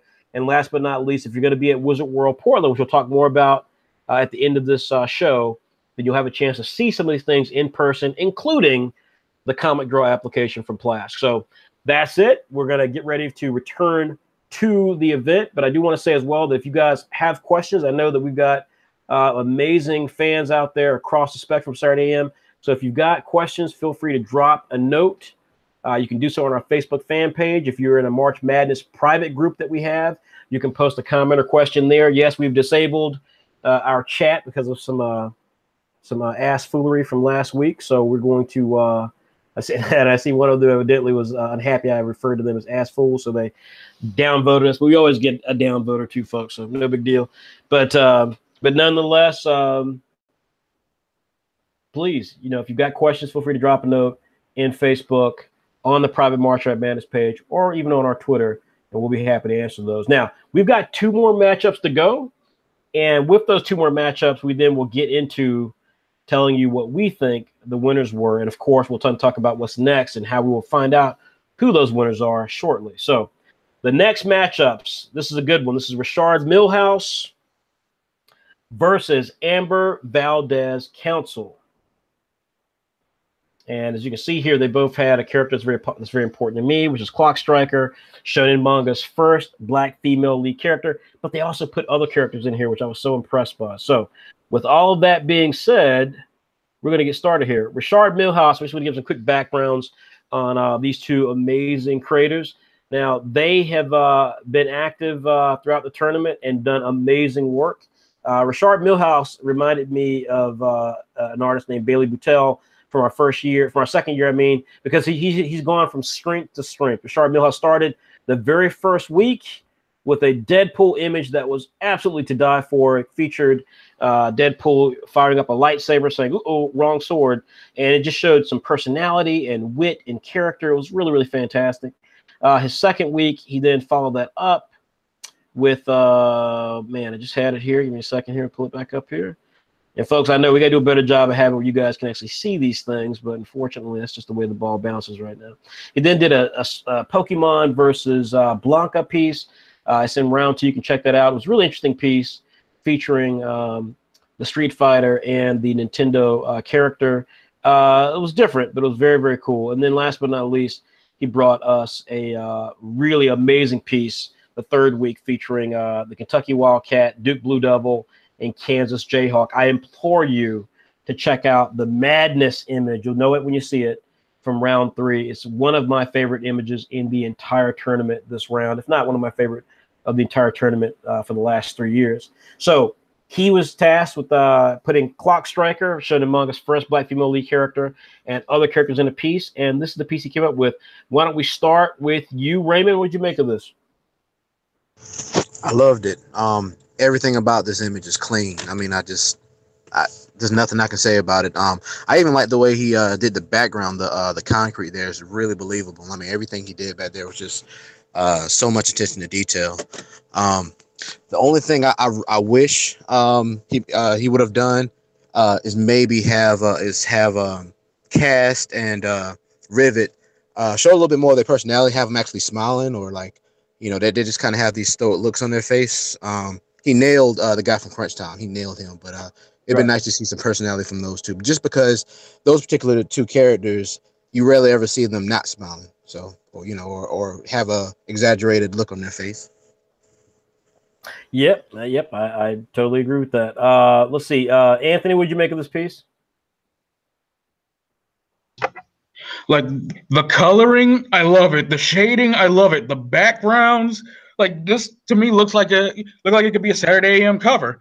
Like, but there's just something that's just a little bit off to me. Like it's so close. I love it, but like there's some things like I would like to see a bit more of Cast's palm.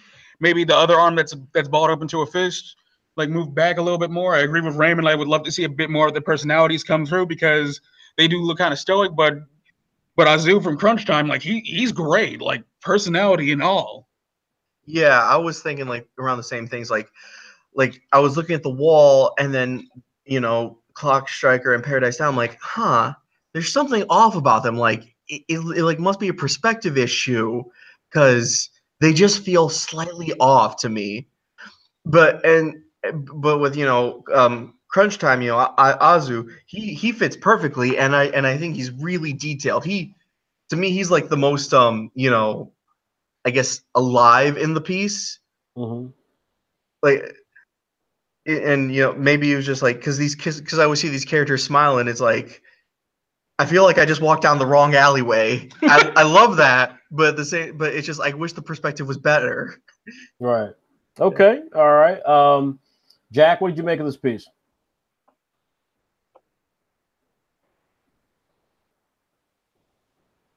Jack?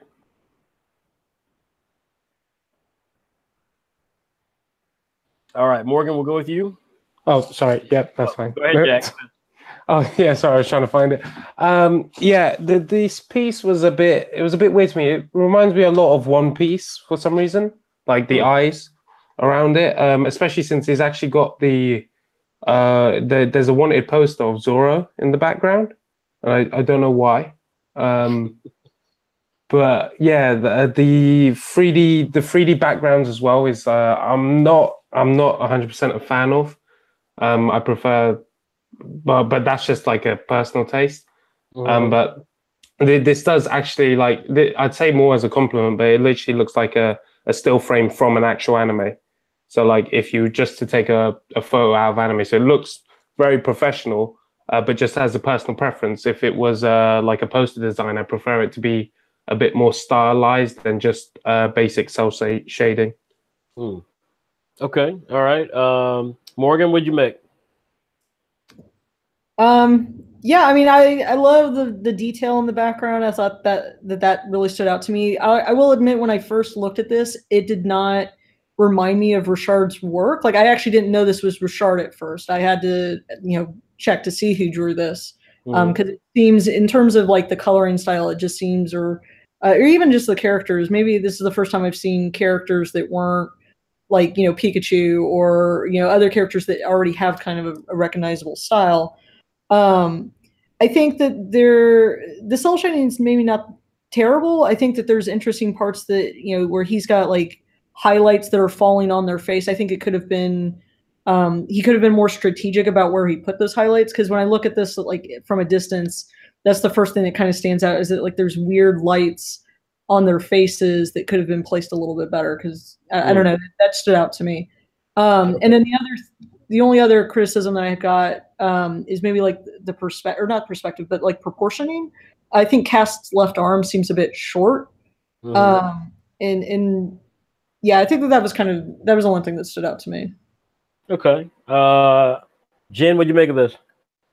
I actually like this piece way more than everybody else seems to. I think he's totally nailed the anime look, like what Jack was saying, that it looks like it's a screenshot from an anime, and I think he totally nailed it. But what Morgan was saying as well is that I also had no idea this is Rashad just by looking at the piece. So I think the only thing that is a letdown, and I actually really like the whole thing, the background I think looks excellent. I think the letdown is that awesome glowy light that he had in his previous piece. I wish he could have incorporated that into this piece as well. Right. But I think the poses are cool.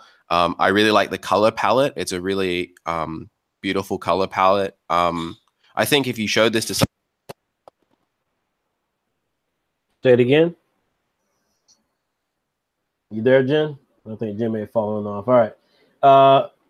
Okay, well, then we're going to go to Amber Valdez Council. And Morgan, why don't we just go to you again? What did you make of this? Very interesting, very dynamic. I mean, again, this is one where I did recognize that this was canceled, the strong cell shading and coloring.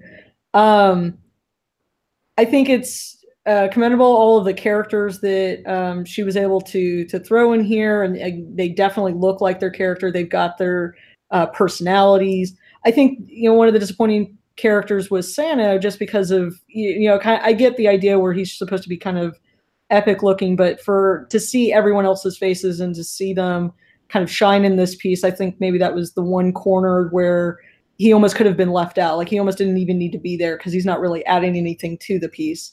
Coloring wise, I think maybe there's a bit too much color going on. Obviously we've got a lot of dynamic characters with their own palettes, but there's the kind of the lighting of these bars that's separating the characters. I think that was a detail that maybe didn't need to be there. But otherwise, no, I'm excited by all the characters that were featured here, and I love their expressions, and I love the energy that they all have. All right. Anthony and Berat, what did you guys make of this? You go first, Monty. Like I agreed with what Morgan said earlier. Just with the colors, like, ugh, I'm getting attacked by a rainbow here. Like I get what they're trying to do. You know, all these different mangas, so they each get their own like colored background. But oh boy, like I said, the colors they're just kind of attacking me a bit. I do like a clock striker though in the middle, especially with like you know, her metallic hand. That's the part I love the most about it. And maybe just like the character in the background of the clock. Right. I'm waiting for someone to ask about that, because I'm like, that's a character, right? Like I that's what I see, but no one mentioned it so far. Like, yeah, I knew that was Philomena. Like, look, that's a damn shame. I created this, and I didn't know that. Wow. I was about to say, Frederick, if you don't know who that is, I didn't know who it was. I didn't know shit. Look, I'm old. I'm old. Look, y'all sitting there looking at. Yeah, look at that. Look, I ain't gonna lie. Didn't know that was Frederick Jones in the background of the shop.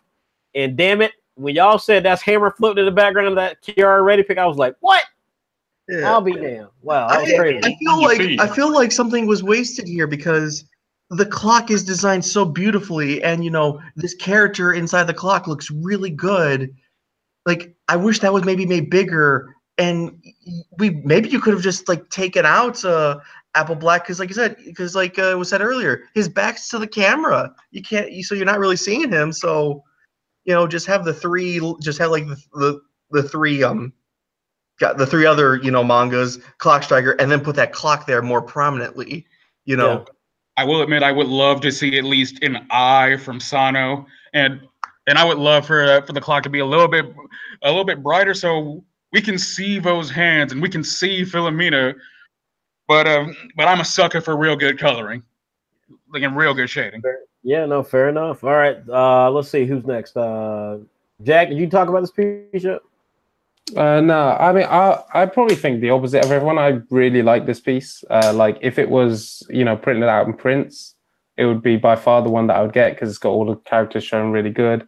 I do agree with the colors. Something is off about it, but I think you could honestly fix that with just like a filter that will desaturate the colors a bit. But other than that, everything's really like, you got Spoon in there.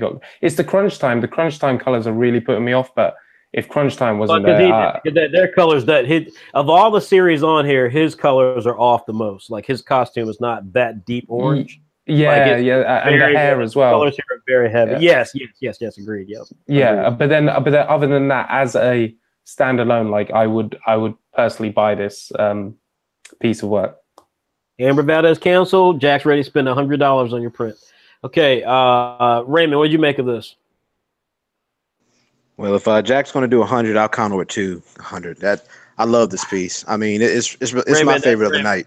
Raymond, that's a lot of dead bodies, my friend. That's a lot of dead bodies. Well, hey, if I save up, I can afford it.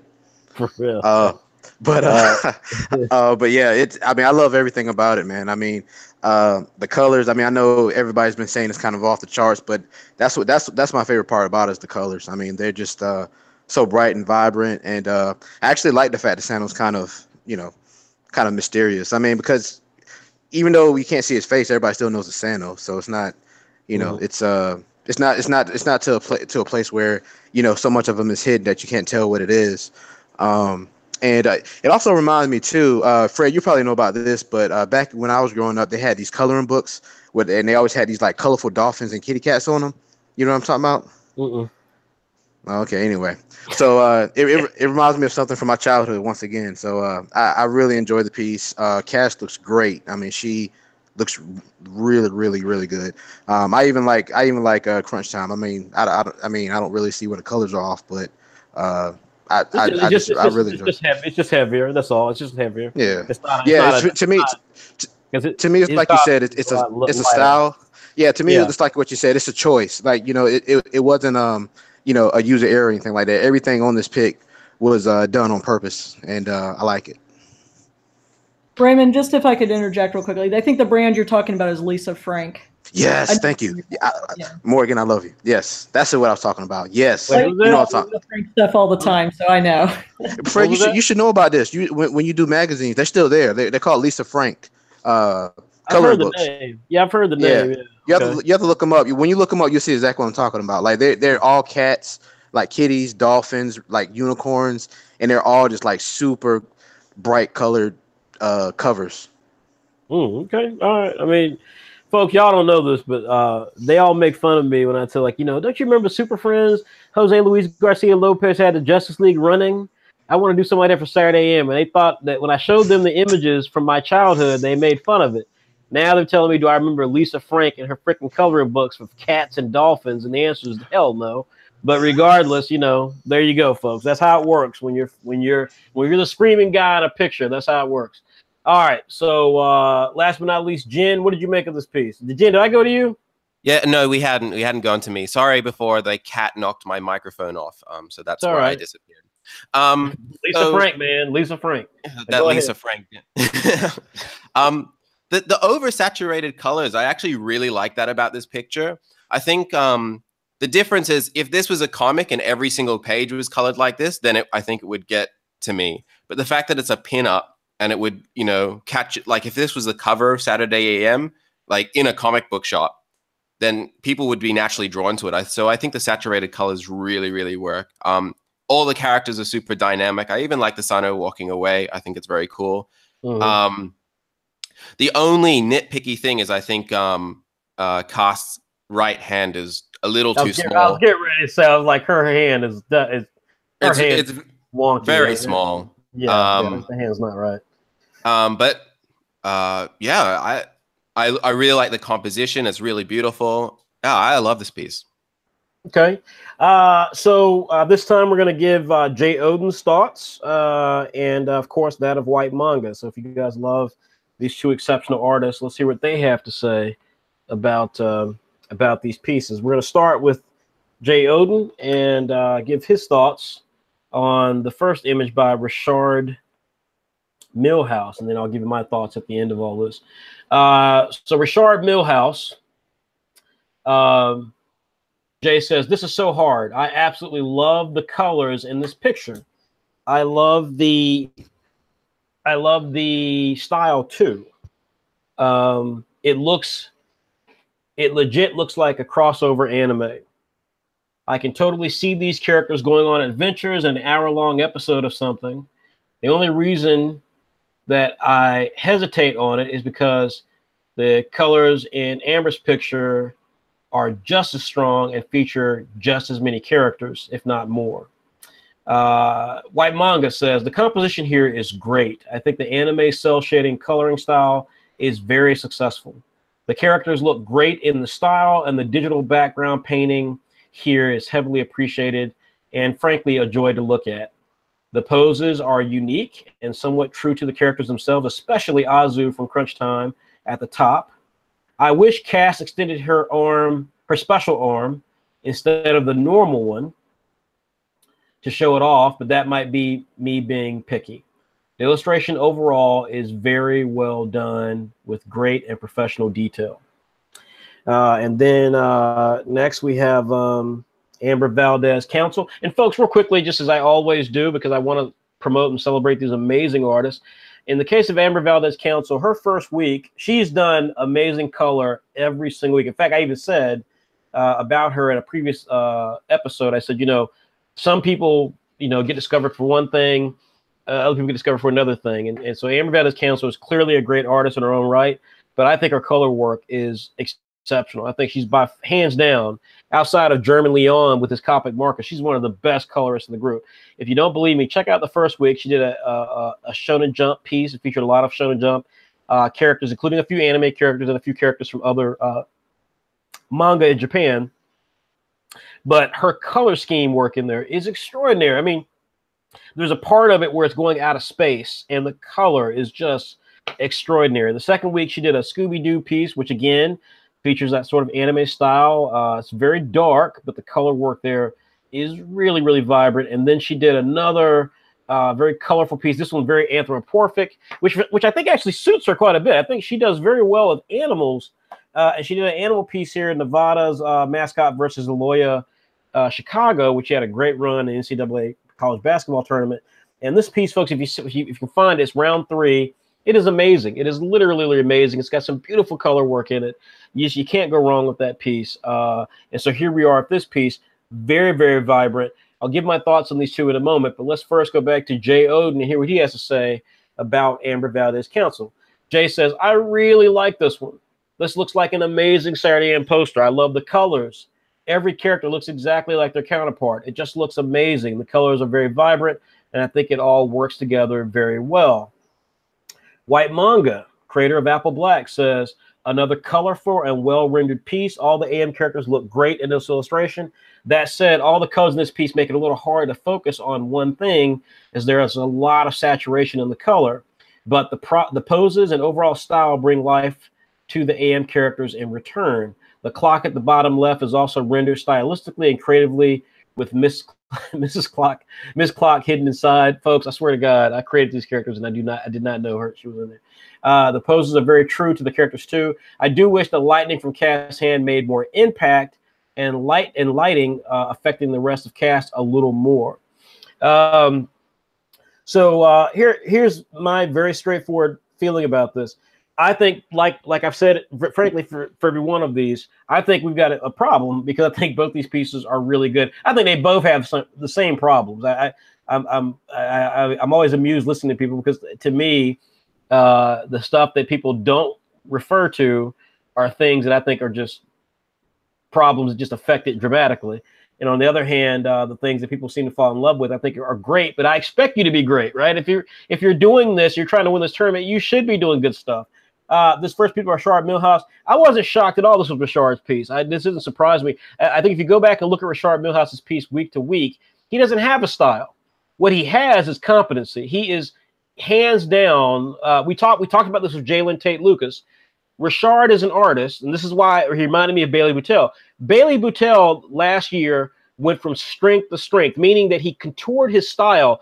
Go back, folks, and look at 2017. You can find the link at the bottom of the page. Go look at 2017 and track the progression of Bailey Boutel.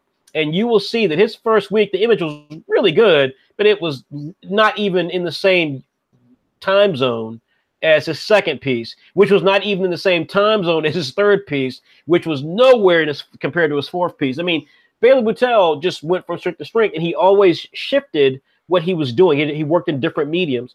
I think this is a great example of Rashard being what I said last week, which he reminds me of Bailey Boutel, because he can clearly work in different ways. The Deadpool image the first week is just fantastic. Muted colors, laid back approach. The second week, he goes in a different direction. The third week, he does some really unique stuff with the colors, with the NCAA pick, one of my favorite picks in the entire tournament, with the Kansas and the Duke players and so forth. And that coloring scheme with the lights coming from the ceiling and popping off the ball, that's just inspired. This is cell shading. This is cell shading. This is cell shading. I mean, the guy can do it all, and that's what makes it so interesting for Rashard Milhouse. He truly is talented. Now, Amber Valdez Council, when I look at her piece, again, she does a great colorist. Every single week, whether you think the image itself is great or not, every week she drops dope color. I completely agree with everybody here that the color work here is overly saturated. Again, if I have to talk about both of these illustrations in a negative context, this piece, the arm of Cass kills this piece for me. That and her hair really kind of kills it. Again, I created this character, but like that's not Cass. You know, reading White's part, I'm thinking like, that's not Cass, bro. If someone drew Apple Black that way, you would be like, you know, it looks great, but that's not quite the way Apple Black. He said that about Jalen Tate Lucas, and I thought that was a great looking Sano. Same thing with me with the image of Cass. This is not quite Cass. There's a lot of stuff here I like, but the hair and that hand just throw me off completely, because those are not as strong as you need to be if you're depicting a really great character. On the flip side, I love Sano from Apple Black being kind of, because he didn't have to be in this picture, folks. He didn't have to be in this picture. This is her fandom coming out, and I love the fact of that. The color work on Azu from Crunch Time is totally off. That's not how his color scheme is. But I do love the dynamic pose. I love the dynamic pose with Ribbit holding his shadow shadow power, and then the fact that she threw Spoon in there and then created a fairly accurate looking Spoon, because Spoon is not a character that's easy to draw because of the eclectic art style of David Yoon. So there's so much here that's really strong. I'll say right now, again, nitpicking, but as good as this color is, as White alluded to, with the fact that she didn't really go to town on the lightning coming from Cass, there's nowhere near the color work in her other pieces. The color work in her other pieces blow this away. I'm really surprised people aren't referencing her color work last week with the NCAA. The lights coming down from the ceiling destroys this piece. The very first week with the combination of outer space scene and all these different manga characters and some of them powering up, and the fact that the color iteration for each one of those things is specialized in some way, whether it's vapor trails or light coming from the stars.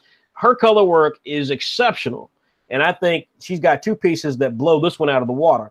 On the other hand, Rashard Milhouse, again, I look at this piece, the cell shading. He's never done it before. He knocks it out of the park. It's subtle. It's straight. This is a great. The character images here are fantastic. I created Cass, so I don't think there's anything out of place here with Cass in this. I agree that her arm looks weird. I agree that she and Ribbit look slightly off from what this piece is. So that's a nitpick that I can bring to it. But I think the Azu piece is amazing. I don't see a difference in either one of these creators. I literally don't see a difference. I think this is a toss-up. The same way I think Kiara Reddy and Raven Lamar are toss-ups, because I think both pieces are flawed in many ways. I think these two pieces are strong in many ways, and therefore the issues with these two pieces are really nitpicky. And so you could really go to town on the 3D background here. With the wall, you could go to town on Cass' arm being a weird choice. Conversely, on this piece, you can't fault it for the color work. On the other hand, You can say the color work here is very vibrant, but the fact that she tried to put so many characters in here and did most of them justice incredibly, that she put Philomena Clock in the clock. She's got Apple Black sitting there. Two things she didn't have to do at all, but she did attempt them. And then she's got Cass front and center, and your eyes work until your eyes lead on each one of these paths. This is all hard stuff. She pulls all of them off. They may not be perfect. Certainly, there's some parts that don't work, but she didn't have to do all of this. She did all of this, and she accomplished them for the most part. So, to me, this is a straight up toss up. All right, folks. Now we're to the finale. Kartik Sainsate from India versus Bailey Boutel from Australia. You've heard us talk about this man all night tonight. If you haven't joined us before, you will get to meet Bailey Boutel, who is, I think, fair to say, probably going to be one of the juggernauts in this tournament, if not already. So, with that being said, Kartik Sainsate, he's got another creation of mine, Massive Multiplayer World of Ghosts. He's got the female character who got introduced in Better Off Ignorant, one of our comedy series. If you like Gintama, you love Better Off Ignorant. The Imwa character, Dallas Bond, he's a big blue guy in the background. Fantastic series. If you love Yu-Gi-Oh, you'll love that. And then, of course, one of our mascot characters, one of our core series, the Bully Eater by Mr. Raymond Brown. He is front and center in a really, really cool pose. We're going to start with Raymond Brown, who should be leaving a fast food place by now. Every 5 stops, Raymond gets a free burger. So, Raymond, please tell us what you made of this first depiction of Asao. I'm not coming from a fast food restaurant. I'm going to one. Thank you. I love it. I mean, it's funny hearing you and your comments last time about people's interpretation of the character. How it may or may not be that. But this is funny because Asao is always I always drew him as kind of a skinny kid. I always draw him as a skinny kid or whatever. But almost every iteration I see of him, he's like some big swole guy. So, so I guess his reputation precedes him or whatever. So, but yeah, I mean this piece. What I like about it, Asao in there reminds me of Asao if he was inside of Fist of the North Star. So really manly, really, really, really cool. So I love the piece, and I also like the way he did Dalius in the back with his eyes glowing, just kind of adds balance to the piece. So that the whole thing feels balanced. And then, of course, that's probably one of my favorite characters there from Better Off Ignorant, just from the design standpoint. Oh, without question. Yeah. I mean, that character's dope looking. I mean, so I love the piece. Nothing really I can say about it. I mean, there are a couple of, small anatomy issues, but, I just chalk it up to, a stylistic choice. And I really love foreshortening, so I love the fact that Asao's fist and his hands are coming towards you. And I just love how dramatic the piece is. All right. Let's go to Morgan. What did you make of this, Morgan? I love the posing of the characters. I love that we've got characters that maybe aren't as they're not the main characters. So we've got Daedalus Bond, we've got the character from Better Off Ignorant, and then we've obviously got Isao in front. So I think for me, I like Kartik Sainsate's coloring style. I think it's very interesting and dynamic. Some of the color or the lighting choices or the shading that he does in his drawings. The line work for me is always a bit iffy, and again, that's kind of part of his style, is that it comes off very scratchy. I don't really know the best way to describe it. But I guess that maybe in this one, some of the lighting effects that are in the background, it kind of seems like they're maybe a little bit pixelated for me, or they're not quite as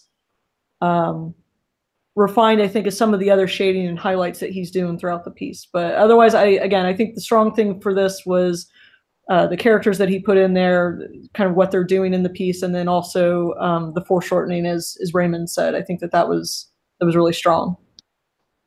All right, Anthony and Bharat, what did you make? I'll go first. I'll go first. Okay. While While the fingers are a little too skinny for my comfort, I do like the stylistic choices and even the character choices, because aside from Misao, like those aren't the characters I think anybody would choose first time around in terms of main characters. So I like that. It adds more diversity to the design and stuff. James Bond's a major character, asshole. But anyway, go ahead. I haven't. Yeah, Anthony, how could you Lord be have so mercy? Yeah, I mean, Jesus. Wow, that was very rude. Okay. Now, my opinion. No, I'm just messing, Anthony. Go ahead. yeah, like Anthony said, like I'm doing close up on the fingers, and I'm like, they're getting kind of a bit, like is what's that bone disease called when you get really old? Did you just compare it to arthritis, man? Arthritis? I'm sorry, but just like the last two fingers, not the first two, the pinky and the one that's between the ring finger, man. Yes, I don't know my anatomy. Sorry. Yeah, they're a bit off, and the lighting, like I'm noticing around the edges, like there's like this this like outline of light, and I'm like, huh. Well, that character does glow. Yeah, but they're all doing that. It's like right, yeah, a little bit. Yeah, I see what you're talking about. Yeah. So aside from like the fingers being a bit like off, and the glow surrounding them, I like it. Like the foreshortening is amazing. Yeah, I love it. I forget his name. He's the big blue guy. I love his hand. He's like he's ready to crush a Sao for no other reason. Just he's there. I don't think he's trying to crush a Sao. I think they're just the action pose. You know what? Enough, you two. You all are insulting my character. Morgan, what'd you make of this? We love him. Didn't you just talk? I already gave my bad. Damn, hell, I'm getting old. I'll keep talking if you want. No, James, come on in here, Jack. Sorry, damn, Jack, come on, Jack. For some reason, the character from Better Off Ignorant looks a bit off, like colored a bit differently. Yeah. So like, it makes her not stand out. Kind of, I'm kind of ignoring her a bit, which is a shame. Mm-hmm. But the wiggly, the like line art on the hands, I actually don't mind it. The more I look at it, the more I don't mind it. I can imagine like, I don't know, so like an enemy's doing something, and that's what's causing like the vibration. So it's fine. It's fine for me. But yeah, I'll leave it at that. Okay. All right, Jen. So I'm getting a very strong Street Fighter Alpha. No question. No question.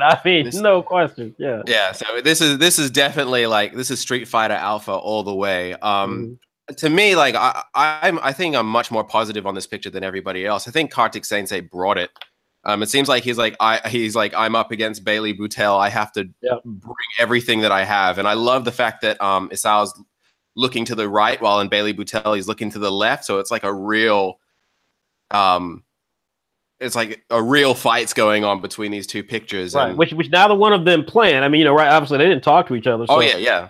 So I mean, I think that just like the other piece that we did, where they both chose like the way, both of them had a similar depiction of like Saigami with a little window in the middle of whiteness or whatever. Like, that's just an interesting side note that these guys ended up doing that. But yeah, I agree. It is interesting.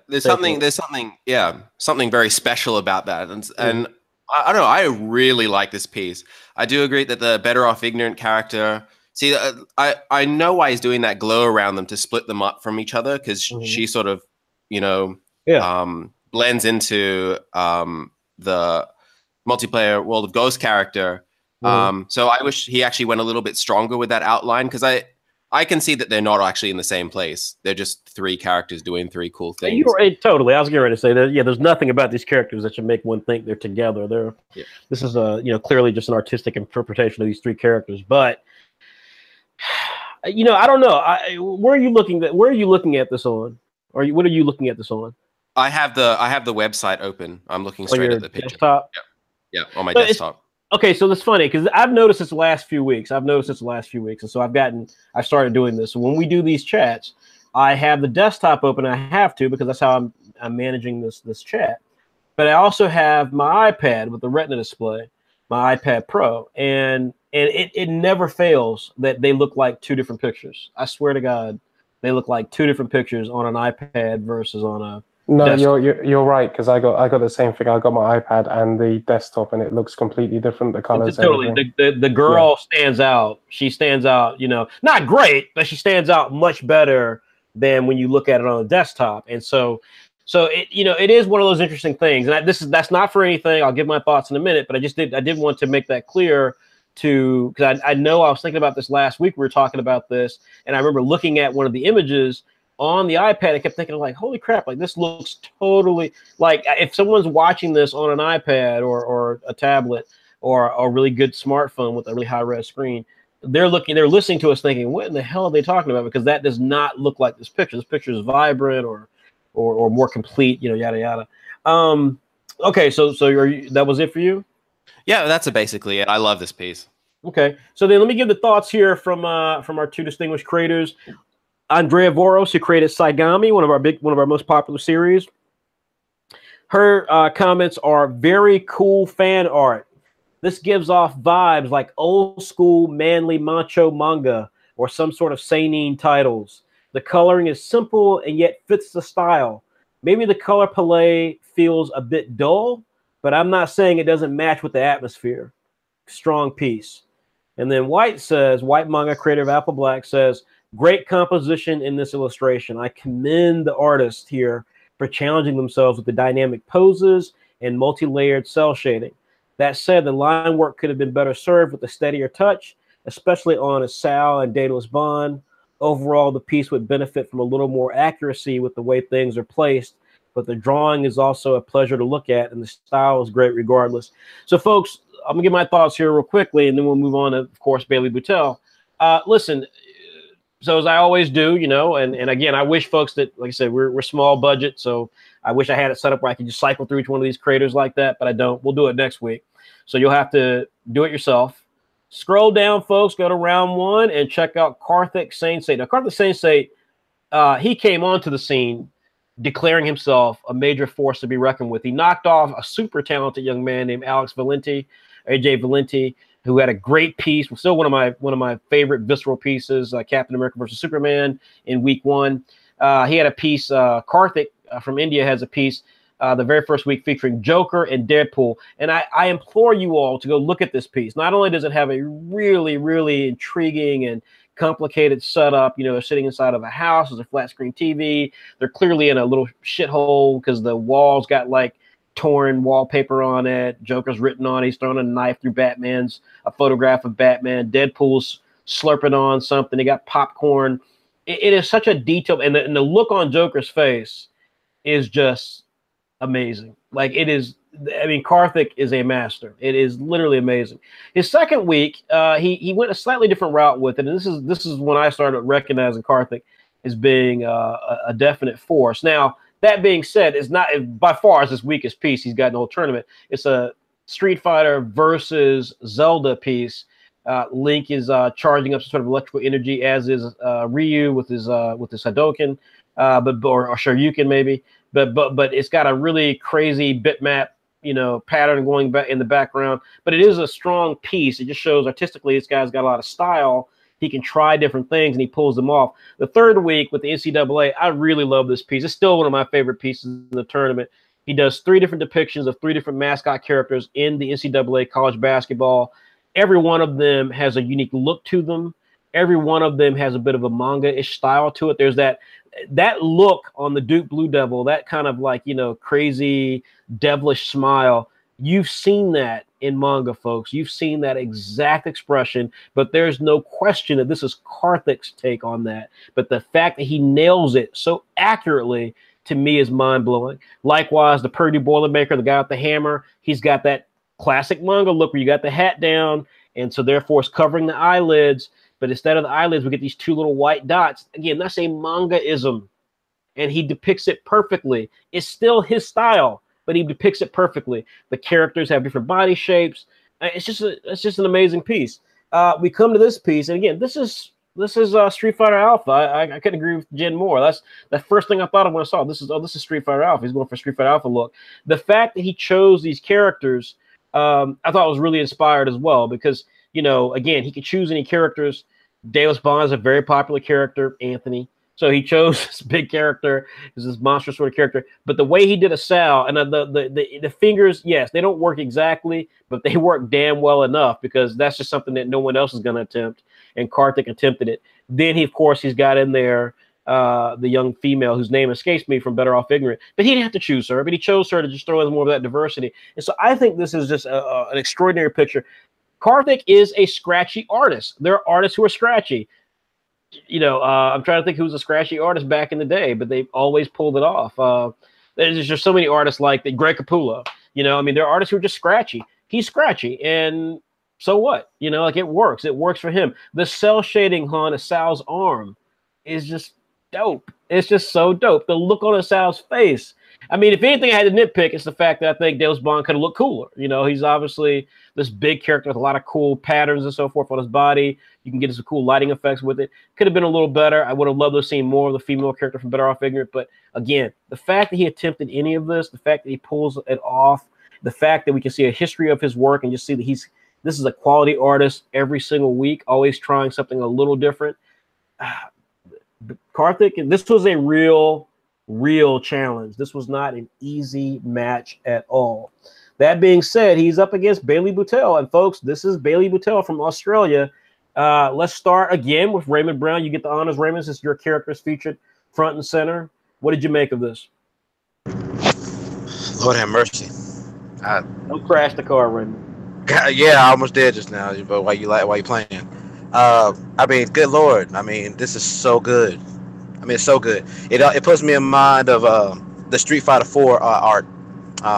There's a Street Fighter 4 art books out right now, and it reminds me of that. Like, this reminds me if Street Fighter 4, you know, hopefully maybe this could happen one day, but if Cat ever came to Saturday and said, hey, you know, we're gonna do a DLC of some of your characters, and then I could see this being the poster for it. I mean, it looks that good. I mean, hats off, man. You know, the thing is, man, I kind of hate to say it, but I feel bad for anybody to go up against Boutel at this point because I mean, he's just so good, man. He lost last year. Year. You know, I was going to ask you about that. If I remember right, I remember art better than I remember names. Didn't he do the Hunter x Hunter piece? He did, but that was the second one. That was like the okay. But the reason I bring that up is because he did one his final round. Second week, and then he did one the fourth week, right. Okay, yeah. The reason I bring that up is because, like you were talking about strength to strength. I mean, that Hunter x Hunter picture he did was stunning. I mean, it was just, you know, it had whatever, you know, it had a couple of nitpicky things you could put out about it, but the composition and the colors, I mean, still stick to me to this day. And this, you know, is that on steroids. Like, it, you know, just to see his growth of you know, from where he came from to what he's doing now. I mean, it's insane. I mean, it's insane because I remember you even mentioning Bailey Boutel over and over again. I'm like, he was good, you know. But these, when he doing picks like these and the ones he did last week, I see why. I mean, good Lord, this guy is ridiculous. So, very great piece, very strong. Thank you for drawing my character that cool. All right, Anthony and Barat. No, let me go to Jack first. Jack, because I forgot you last time, Jack. Plus, I called you James. Jack, what did you make of this? No, that's fine. You know, I haven't got much to say, not as just because there's not much criticism, to be honest. But Comet Man looks the best I've ever seen him. I know Frederick Morrison is saying, "Fuck you, Limey." But yeah, honestly, like I'd love to do like a collab or something, but it's really, really good work. Like really is, but I ain't got much to say other than that. So okay. Anthony, Barat, what do you guys make of this? God, it's a shame there isn't that much to say. I mean, okay, this is a nitpick. I know it's a nitpick, but but this is the penultimate, so we've got to really start, I guess, looking at everything. Mm-hmm. The blood, like he has streaks there, and they're so perfect and straight. Like you see him on the fists, and you see it a little bit on his arm. Mm-hmm. Like maybe just mess that up a little bit. You know, that's the only really criticism I have. It's like the blood is so straight, you know, the part gets wiped off. Like, what, did he wipe it off with his finger first a little bit? Yeah, you're reaching deep. There's a huge part of me that I want to see him draw mutton on it. I really do. I want to. Oh, I'm in love with this art, man. I'm crying. Okay, don't cry. That you're making it weird now. Yeah, we have to reach. I'm trying to reach, and that's all I can really find. Like, maybe Common Man's leg that I do see is not as great as everything else, and that's maybe the only other thing I could say. Like I said, I'm scraping that barrel. Like, I have a fine comb trying to scrape here. Okay, all right. Thank you both. That was inspired. Morgan, rescue us, Morgan. Tell us you have something that you can say. I'll try. So I'm glad that they brought up the blood because I noticed that as well. But I chalk that up to being part of Bailey Butel's style. That maybe it's it has something to do with his arm being in the foreground. That there's some action going on, so maybe it's a little bit rougher. But no, his coloring style is fantastic. I love the expression. I love the characters that he. This is the first time we're seeing the Lei Rao. First time we're actually seeing Issa, and the way that he drew them in this image, like those two stand out to me the most. They're just really well done. I think I do have two criticisms. One is Comet Man's leg. It was brought up. I actually think it's a little too long. It makes Comet Man look like a giant, and it actually would have been nice had the legs been a little bit shorter. You wouldn't be able to show the feet, but it would have been cool maybe to show her like floating or something, or kind of show off that power. But in any case, the leg was a little too long for me. And then the arm in the foreground, this is maybe a little nitpicky, but it seems like the upper arm and the lower part of the arm don't really seem to match. And I don't know if it's because of the perspective or the way that he's drawn the musculature, that it just seems like the foreground or the forearm, the lower part of it with with the hand and stuff. I don't know anatomy that well, so maybe I shouldn't be talking. But it just seems really long, whereas the upper arm seems really short. And I know that that's part of the perspective, but it seems a little more exaggerated the way that he's done it here. That they don't seem to belong to one another. But otherwise, I mean, those are the only two criticisms I really have. Okay, Jen, you clean up. What did you make of this? So I've been looking at it more and more as everyone's talking, and the punching arm is actually distracting me a lot because the forearm there is really thin, like really, really, really, really thin. While his bicep is huge, and then it should actually be much bigger because obviously it's much closer. And so it looks like he's just got a giant hand. And so that's really, really distracting. But Bailey Butel's coloring off the charts, definitely a Street Fighter 4 and 3 vibe. Yeah. I like the composition of where all the characters are. I think it would be cool if Comet Man was maybe flying instead of standing. But yeah, we all know how good Bailey Butel is. But just this arm is a little wonky to me, but everything else is pretty much perfect. Okay, all right. Let's see. So once again, we will give the thoughts of our two creators here, Andrea Voros and Odunze Agogo. Andrea Voros, creator of Saigami, says, one more insane entry from Bailey. He really killed it with this piece. Amazing featuring of the characters, great coloring, very intense piece. One of the best entries this round. Odunze says, the poses here are very dynamic, especially on a Sao for Bully Eater. The blood on the Sao's fist is a nice touch, as well as the very detailed rendering of the color overall. The facial expression are also stellar. While the anatomy may not be completely accurate, the inaccuracies barely hinder the illustration at all, as it still feels very powerful.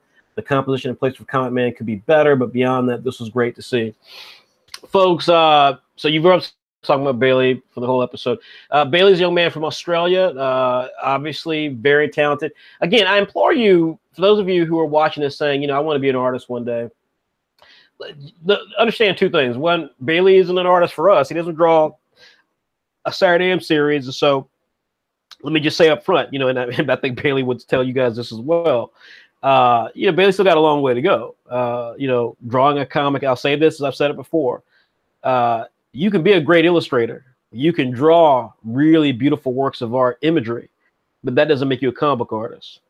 Comic book artists have to draw panel to panel, page after page for issues until you complete a volume or tell a complete story.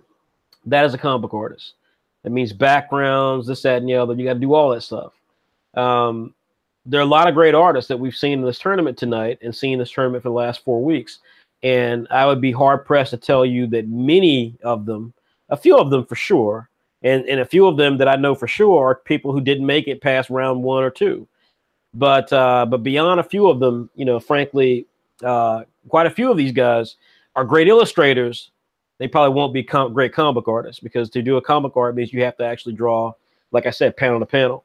Go look at last year, because I think the progression that Bailey showed last year, I think, is really, for young creators out there, it's a really good thing to see. That's what makes this tournament one of the best tournaments in the world, is that you get a chance to see artists under pressure rise to the occasion. Some artists don't. We've talked about some artists tonight where they don't, where we thought they would rise to the occasion and they made the wrong decision, or they pivoted in a direction that wasn't as successful as maybe they had hoped. But Bailey's certainly one that does. And last year, I think, is a really good testament to that. Now, that being said, again, he made choices, and those choices cost him last year. This year, he is certainly making the sort of choices that are strong. And I want to say a couple things about this year's Bailey. So one thing that stood out to me with this year with Bailey, because I found out Bailey was going to enter late, is that if you go back and look from round, he was in Team B. If you go back and look, Bailey's style changed every single week. The first week he had a piece where it was the Justice League versus the Avengers. These are the movie versions, so they look like they're movie compliant character costumes and so on and so forth. But it looked totally different. This is a illustrated 2D picture from Bailey Boutel. No sophisticated coloring, standard comic book style coloring. That was a choice he made, and he pulled it off, and it's a fantastic piece.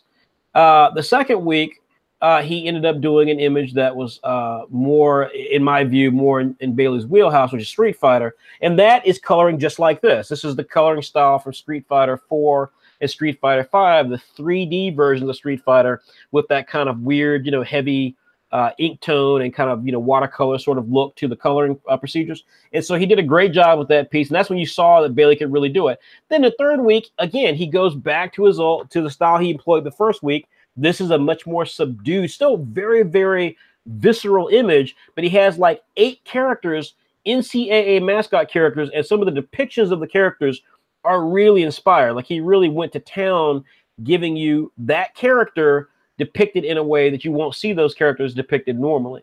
And yet still detailed, still have all the nuances to Bailey's work, which is heavy detail in every single one of those instances.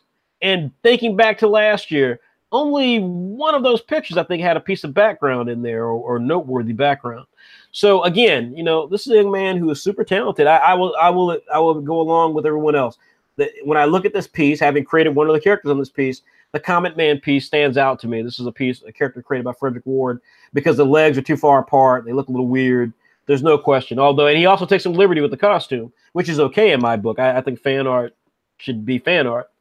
But again, the choices he makes, this is a good stuff. This is a solid image. Better Off Ignorant character, the male character, is up there in the top right, and he's got a great way. I think this is what people were wanting to see in the Amber Valdez Council's piece, where she has Sano kind of walking off in the distance, and they wanted to see a little turn like this, but I think it works far better here.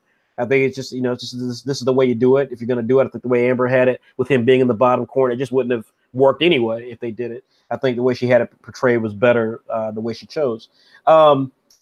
This is an amazing piece. There's no question about it. The coloring work is strong here. But again, I don't think this is a blowout of Karthik Sensei. Again, this is why we are the special judges. This is why we are the certain type of judges here that have a weighted vote. Because at the end of the day, I'm looking at the artist as a whole. I'm looking at the artist's work history for this year's tournament. And if I go week to week, Karthik was doing some amazing stuff. Karthik was in the hunt with Bailey. Karthik would most certainly have possibly beaten other people had he been pitted up against them in this week's tournament. But Karthik, clearly he's not a lightweight. I don't want anyone to get the impression that this is, oh, well, Bailey. No, Bailey's talented, no question. Bailey deserves the accolades he's getting. Karthik is new. Karthik deserves them too. This is an artist of serious stature. Karthik as well hasn't shown me he can draw a comic book panel, but he's shown me he can draw a lot of different things, and he does them with confidence. These are two super strong artists. So with that being said, folks, we're going to take one final break. Now, here's what we want to happen. All of my judges, I want you to compile, think about everything that's been said, put together your list of who you think should advance into the final four for next week's final round. Go ahead and put those together. You may have them. You may decide to change your mind. That you can do that. Hopefully, I was persuasive in some cases. Otherwise, I'm just going to take a moment and just tell people about some of the announcements we have with Saturday AM and things we're going to be doing here in the next couple of weeks and months. Now, folks, if you subscribe to Saturday AM, you know that you get our digital manga anthology directly to your iPhone, your iPad, your Android phone, your Android tablet, or your desktop. It comes in email. And, folks, it is $5. Again, the price of a Happy Meal or a latte. 20 issues of amazing content with these amazing creators here on the call right now. But I want to tell you that there's other stuff too, folks, and that is, you're going to see here, Saturday PM. Saturday PM is the adult version of Saturday AM. So if you are of age, you can see this amazing cover here, drawn by Jack Sherwin, who was on the call. Folks, if you want to have a chance to see amazing up-and-coming creators depicting mature concepts, we've got Yasuke, the Black Samurai.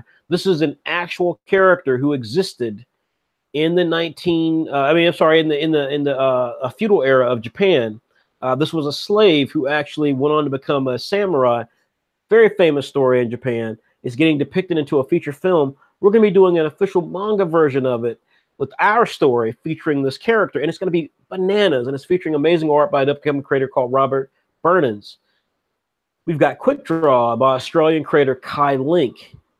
We've got Yellow Stringer by a fantastic up-and-coming creator from last year's Summer of Manga named Jeffrey Jean-Louis.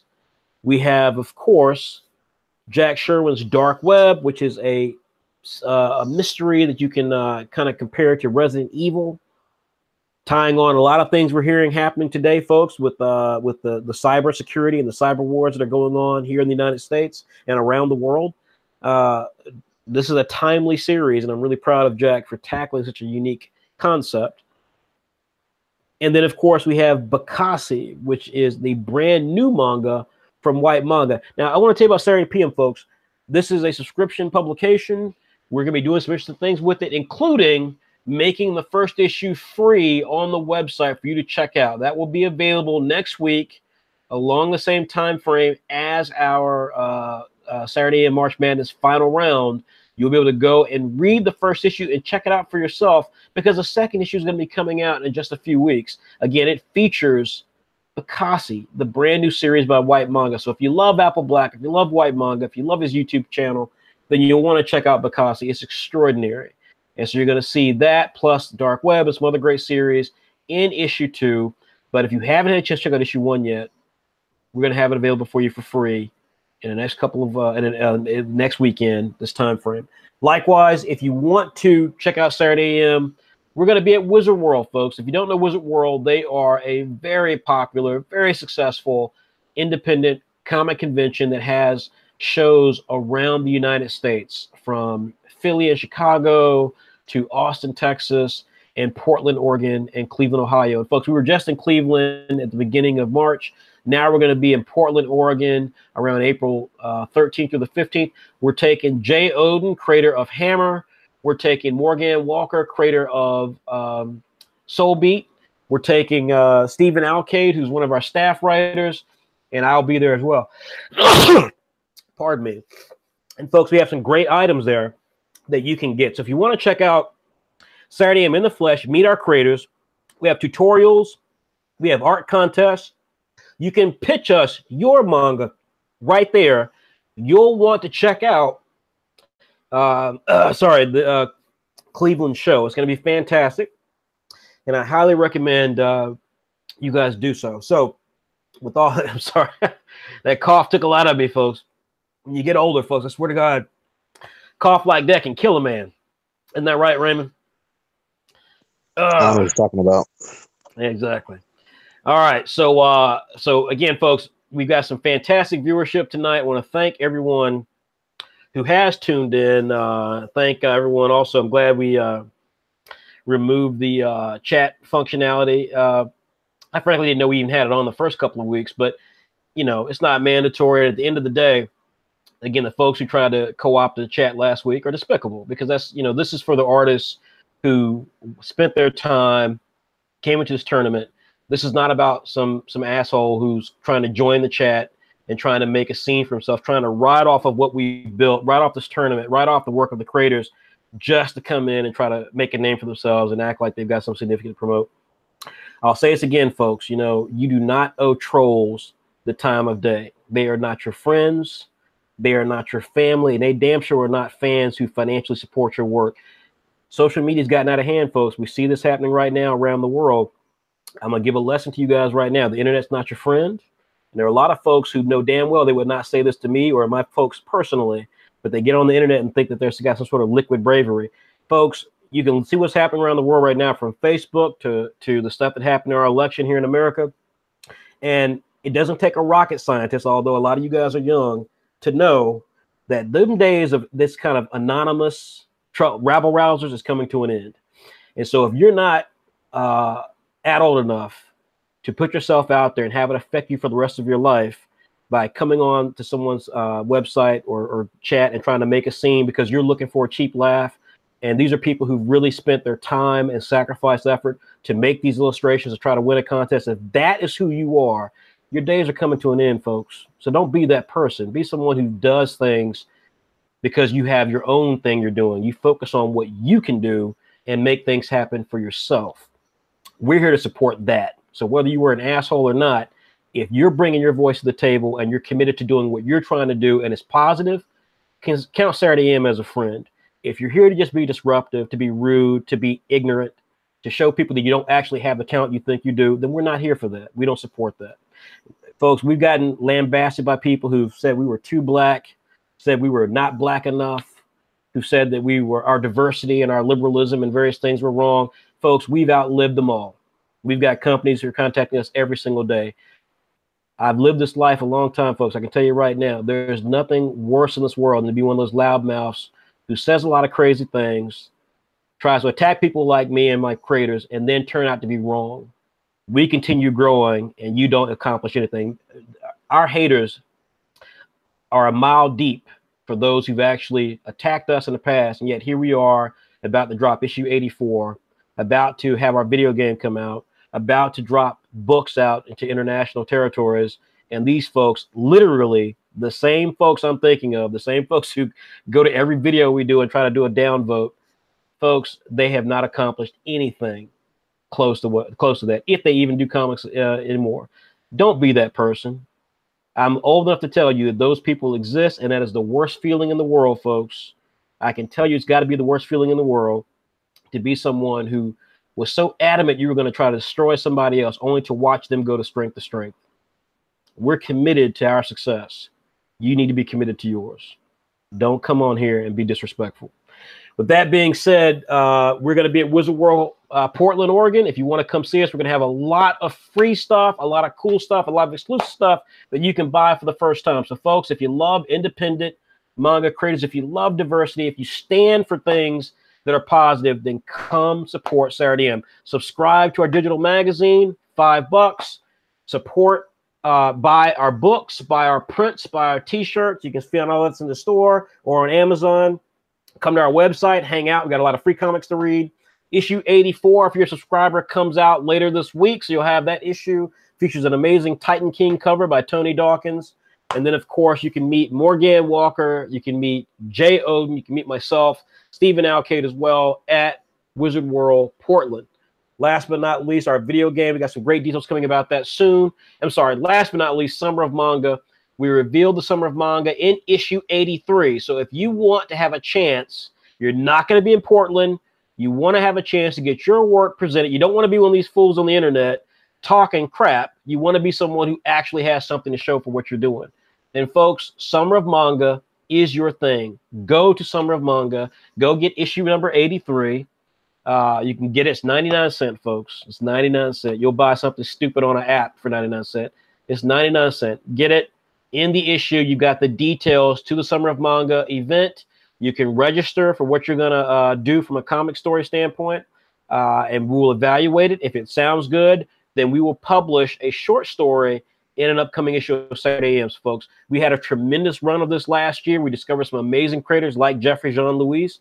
So if you want to have a chance to have our fan base, our real fan base, who are very critical, and our amazing creators who are fantastic and helpful and caring about new creators, you want to check out Summer of Manga. It's in issue 83.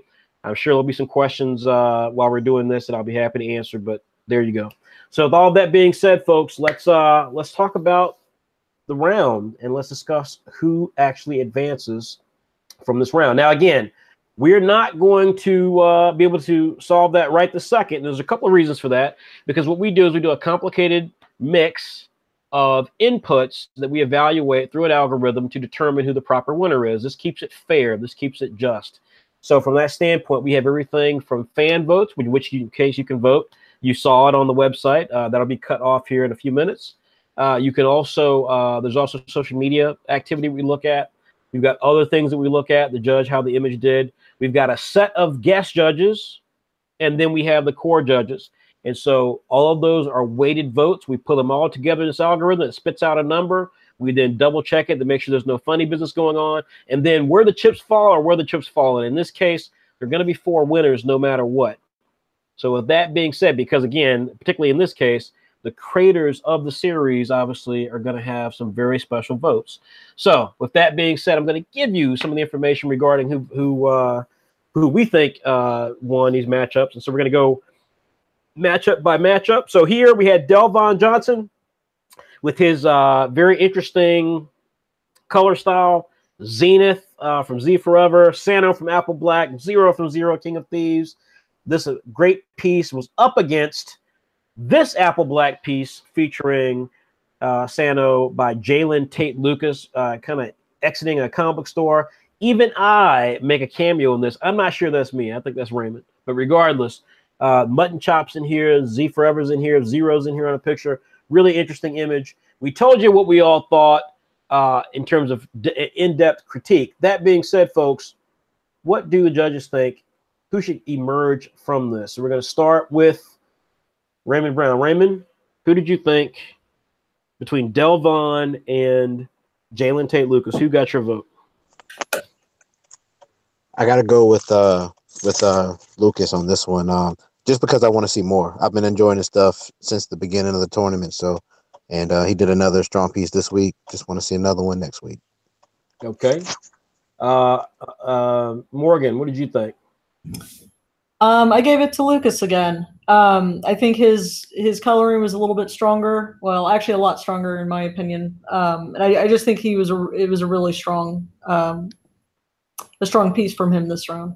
Okay, Anthony and Barat, you guys just get one vote. So what is it? Jalen Tate Lucas. Yep, Jalen. All right, you guys shouldn't even get a vote. You guys know him, but anyway, we'll figure that out later. Yeah. Okay, Jen, what did you make? So even though I think I prefer Delvon Johnson's take on Zero, I think Jalen Tate Lucas's picture on a whole is stronger. So I'm going to have to go with Jalen Tate Lucas. All right, and Jack? I go for Lucas as well.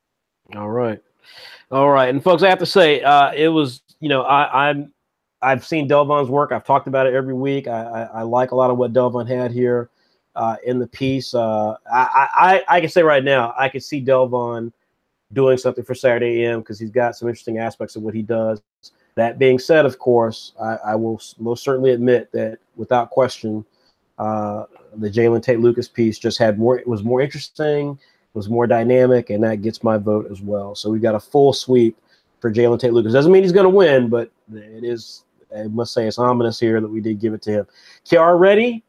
This is her piece here featuring Saigami. She's got a little bit of flame action happening on her hand. It's a very thick-dyed Ayumi from Saigami, and a very little hammer up here in the corner. You can see here, very, very, very, very corner.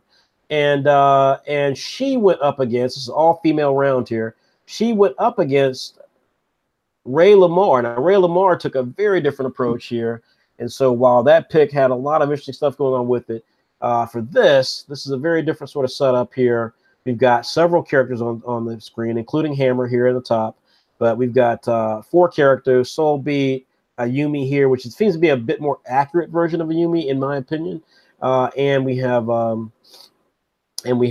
Eli from Titan King. I would prefer to see Rex Leo, but nonetheless, there you go. So that being said, folks, what do we have here? So let's go to Morgan. What'd you make, Morgan? I gave it to Ray Lamar this round. All right, Raymond.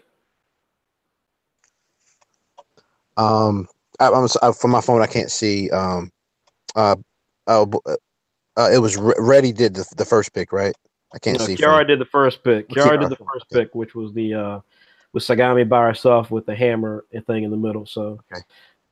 And then Ray Lamar did the one with all the characters on it. Okay, so Kiara's got my vote. I can't hear you. What? Can you hear? I said Kiara has my vote. Kiara has your vote. Okay, all right. Anthony, Barat, again, you just get one vote, but what did you guys have? Dang, we were split on this, but like, you were split on it? Yeah. Yeah. Okay. All right. Well, then we'll just cancel. Well, you both cancel each other out. Jen, what did you make?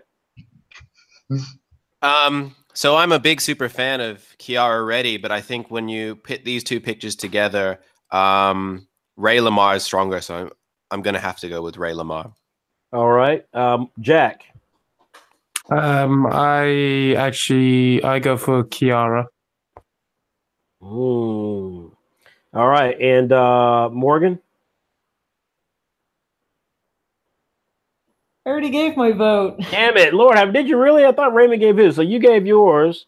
Yeah, so I gave it to Ray Lamar this round. That's right. I forgot. Okay, we got what's his name? He canceled out. Okay. Okay. And I actually meant to. I don't know if I put these here, but I meant to put the did I say last time what Andrea and White thought? Did I say that? Yeah, you didn't say who you said what they thought, but I don't think you said who they voted for. Okay. Okay, my bad, folks. This is all a work in progress. I apologize. Okay, so let's see here. So Andrea Voros voted for Ray Lamar, and White, Adunze Agogo, he chose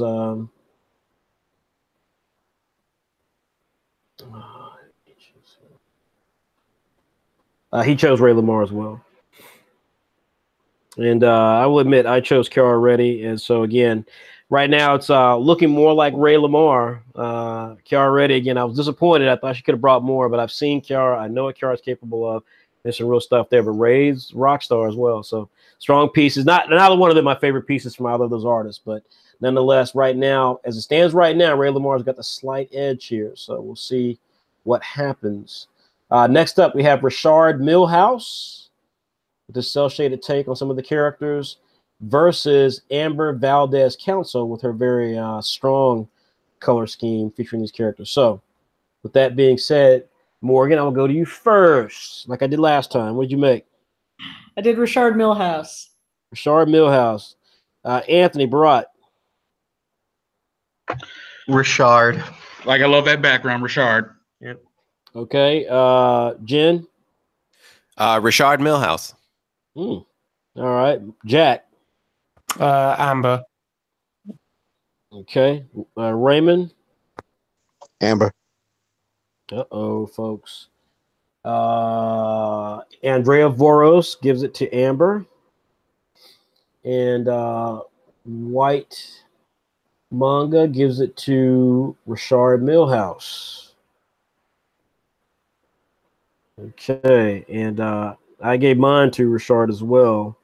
But still very, very, very close, folks. So for right now, folks, it's looking like Richard Milhouse, but very, very, very, very close. When it's this close, there's no definitives there.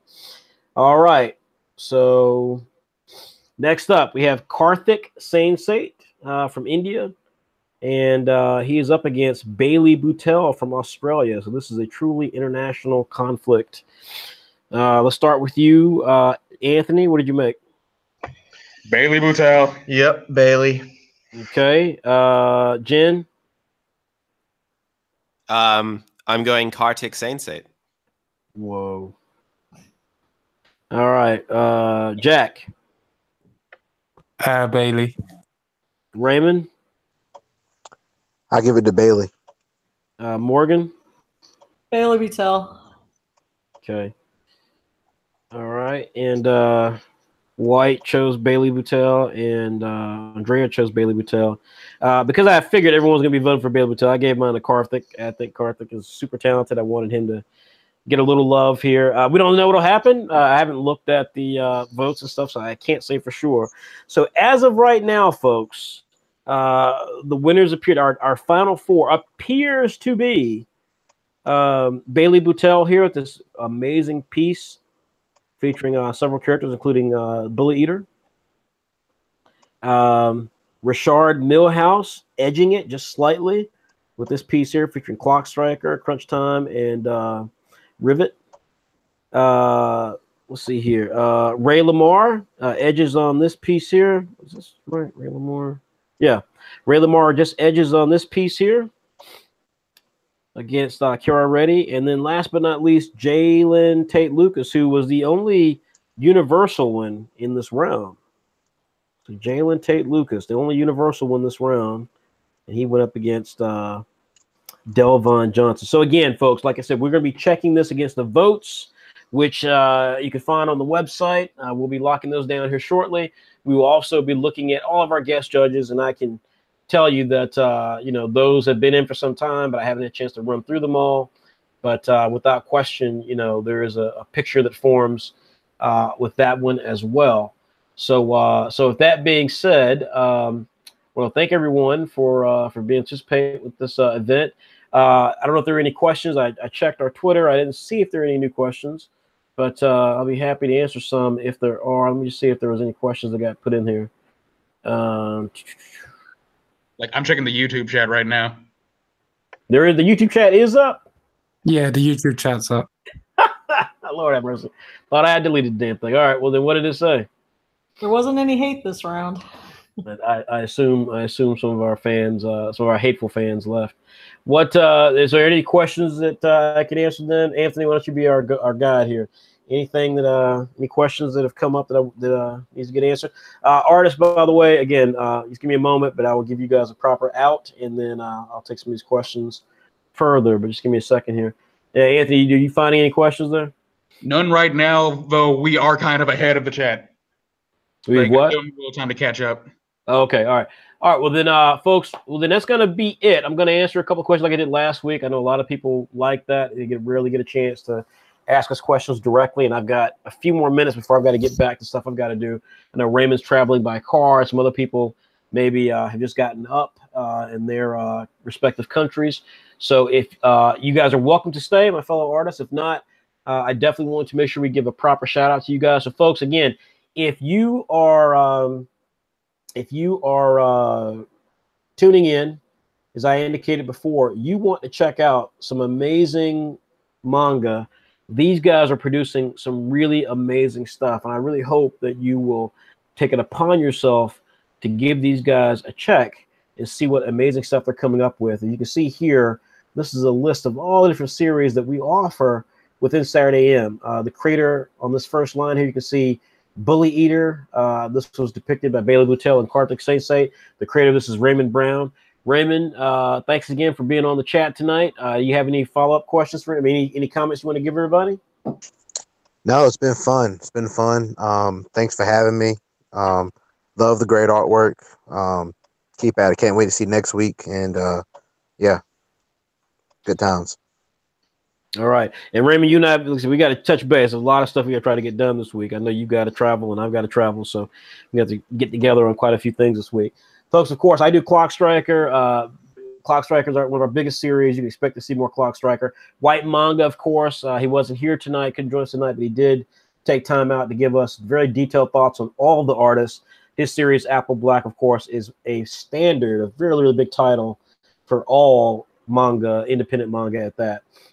Comet Man was featured tonight. You can see her. That's created by Frederick Ward. Bailey Boutel drew that character.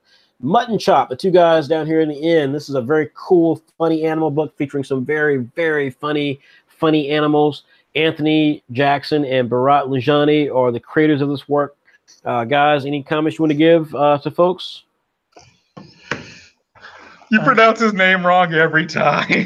Well, no one ever corrects me. What's your name, man? I'm sorry.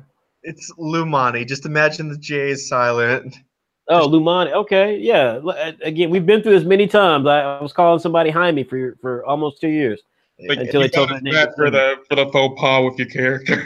Yeah, it's fine though. Just every single time someone mispronounces it, just that song "All Around Me" is like a million faces. Please, like, oh, no. Well, guys, again, I want to thank you guys for giving. You had some great comments tonight. Anything you want to add to folks? Anything you want to tell folks? The next installment of Mutton Chop is going to be funny and action-packed. We guarantee. Yep, we're going for that. Funny and action. Really, really funny series, folks. Again, we're going to have some more opportunities for you guys to check out all these series for free to see if you really want to get into it. Mutton Chop will have a volume 1 this year. Bully Eater will have a volume 2 this year. Clock Striker will have a volume 1 this year. Some other series here in the next line, of course. Paradise Down will have a volume 1 this year. A really big series. Saigame just had a volume 2 come out. You can check that out on our website. Spoon is coming as well, folks, so please be on the lookout for that. Then we have Soul Beat here, the brother with the giant afro, Dante. This is a really, really fun new series, very well-regarded new series. Morgan, I have to say, every time you give your critiques, especially tonight, you were talking about how, yes, and I draw Dante kind of feminine. I'm just like, what? I don't understand that at all. I think Dante looks like a normal, manly, thin character. I love your rendition of Dante. Morgan Walker, folks, creator of Soul Beat. Morgan, any comments, any last words for our fans?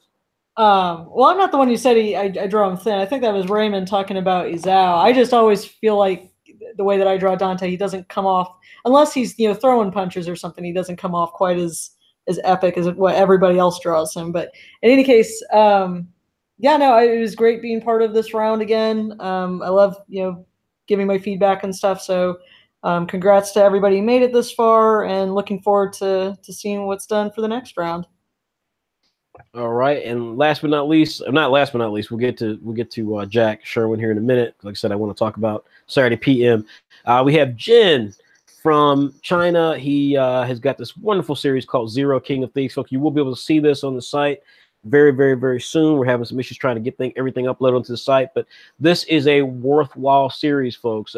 I've said this before, but there are creators we work with. Jay Oden is another one of them, who are confident creators. When they sit down to produce their work, there's a fluidity in what they're doing because it's confident. They know exactly where they're trying to go. They know exactly how to pace it. They know exactly how the characters need to come across, and they do it well. And it's not to say that, because we specialize in creators who are new and learning for the first time, but when you see a confident creator, it is just such a reveal. It's a revelation for people who are fans of comics, have been doing comics for a long time. And Jen is definitely one of those guys. You probably picked up on that with his great critiques and commentary the last few weeks. Jen, any words for folks while you're trying to suffer through that VPN?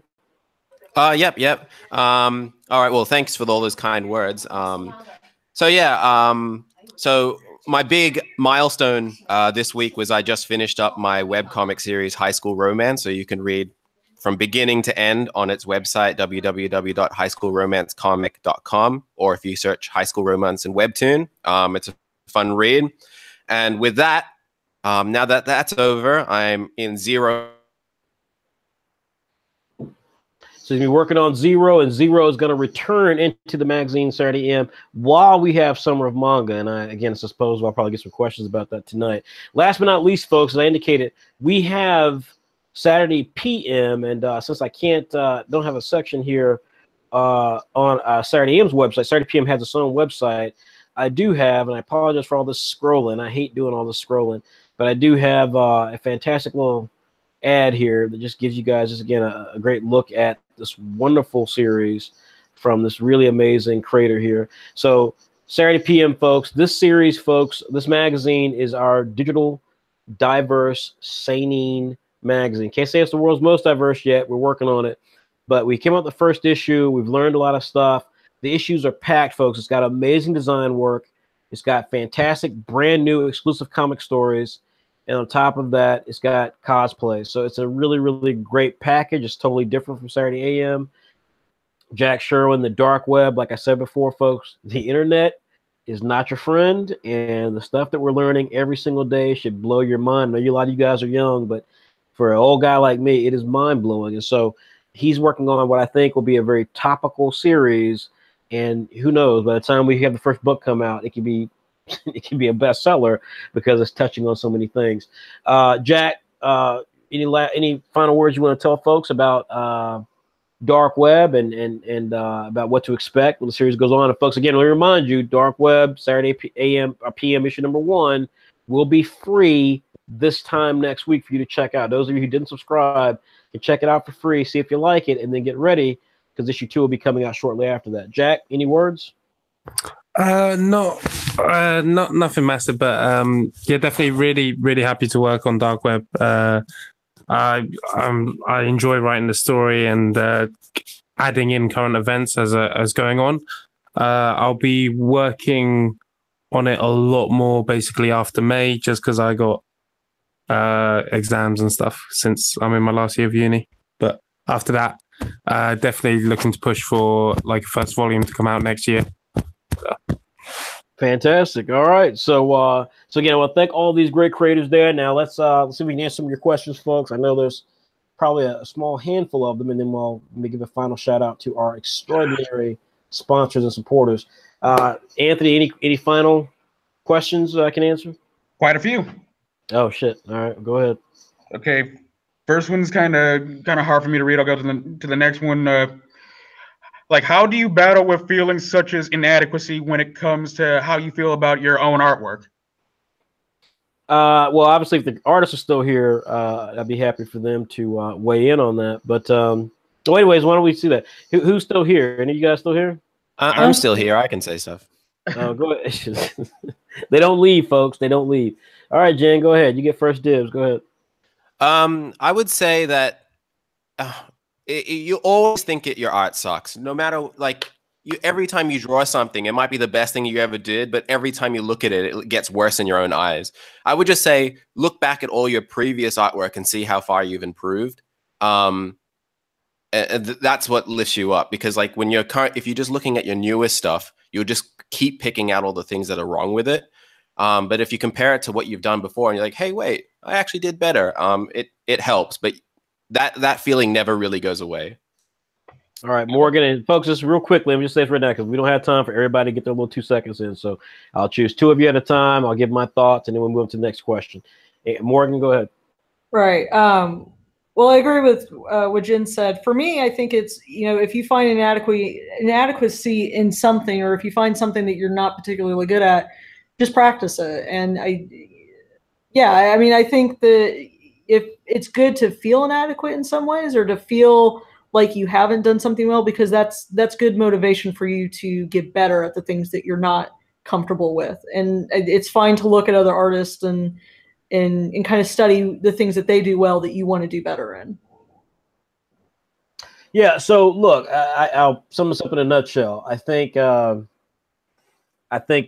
again, a lot of you guys are young, and for Saturday AM, I tell all of our creators, whether they're White Manga or Anthony, I tell these guys all the same thing. I look at Saturday AM, I look at comics like sports. As I try to put together this group, this organization, where I've focused on is building a team. Now, teams have lots of personality types. There's some people who are way too confident.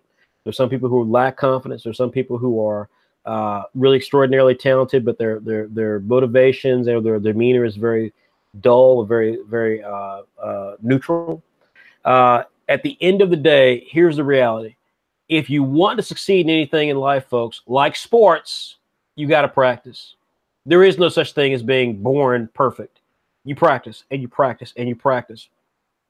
If the analogy I use all the time is really simple. this works if you, because I know a lot. If you're anything like our guys on Saturday AM, especially Raymond Brown, you don't even know what sports is. I can throw a basketball at you, and you would be like, "What the hell is this?" But here's the reality: if you know LeBron James, if you know Lionel Messi, here's the reality, folks. You can be the best player for soccer or basketball. You can dribble the ball with your feet, dribble the ball with your hands, yada yada, in your family. You can be the best person in your neighborhood. You can be the best person in your high school. You can be the best person in your college. You can get a scholarship to go to college. You can be the best person on the team. That's not going to get you into the NBA or into Major League or into the English Premier League. It's not going to get you in those places. You got to be better than that. And then when you get in there, even if you can get in there, to stay in the league is going to be difficult. And then to be the player that a Lionel Messi is or LeBron James is going to be light years difficult. The thing that you hear time and time again is that what these people did to become experts at what they do is they practice all the time. They were never satisfied, even when they were clearly the best person in their family, the best person in their neighborhood, the best person in their high school, the best person in their college. And that is the reality that any artist, if they don't have that mentality, needs to learn that mentality. You're never great. The great ones are never satisfied with who they are today. You've got to practice. You've got to practice. And if you feel down and you can't go forward with it, then folks, it really is simple. Then you're not destined to be that person, because the people who succeed, they actually do think of themselves as being great. The difference is that they limit their own greatness because they want to be even greater than that. They're their worst critic. But when you sit there and you say that I'm not good at this, I'm not good at that, and then you let that be the thing that blocks you from continuing on, then there's no chance you'll be successful. So you got to overcome that.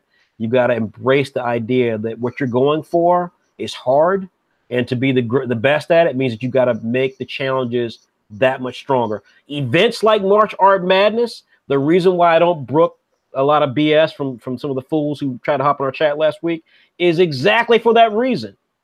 Because for someone to be talented and put themselves through this 4 to 5 weeks of consistent brand new artwork, getting beaten up by artists like Jen and Morgan and myself and yada yada, to go through all of that and then maybe lose out in the final week, to go through all of that means that you're ready for the challenge. It means that you're prepared to put yourself through the gauntlet because you want to be the best. And that sort of attitude deserves a hell of a lot more respect than just being an artist on Instagram. So again, it's natural to think of yourself as not being great. It's natural for that to depress you. The great artists, those people who survive at this, and this is not an easy thing to do, they persevere because they recognize that no matter how good they are, to be the best means that you've got to be better than everybody else. And you got to practice. Even when you're already good, you got to practice. That's the hallmark of greatness. Anthony, what's our next point? What's the next question? Okay, there's one asking about like what do we reference in terms of books for 3-act or 4-act writing structure? I don't think there are several books you can read. I think the problem with this advice, I did a thing in our pilot manga group, which I got to put that out again. We got a big news, by the way, they're going to reveal next week. So tune in next week. You got some very, very big news for those of you guys who love this event. But I would say that I'm reluctant to give information like that about writing, because at the end of the day, the problem is that film writing is not comic book writing. And because we are a company that builds ourselves as manga, whether some people like it or not, comic book writing is not manga writing. They all have different flows and different medium. They all operate as a different medium unto themselves.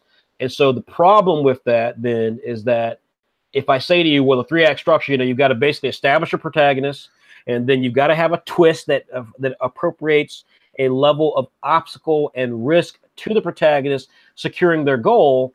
And then ultimately they are able to find a way through that obstacle. And that is the basis of your 3rd act. I can say that's very basic, but the fact of the matter is that if you think about manga, what happens in manga? The best manga throws you several twists, because the act of your final battle with the bad guy always has various chess-like strategy going into how you're going to beat the bad guy and different aspects of how you level up to beat the bad guy. That one act in a manga may take 15 chapters. That is not how it's done in an American comic book.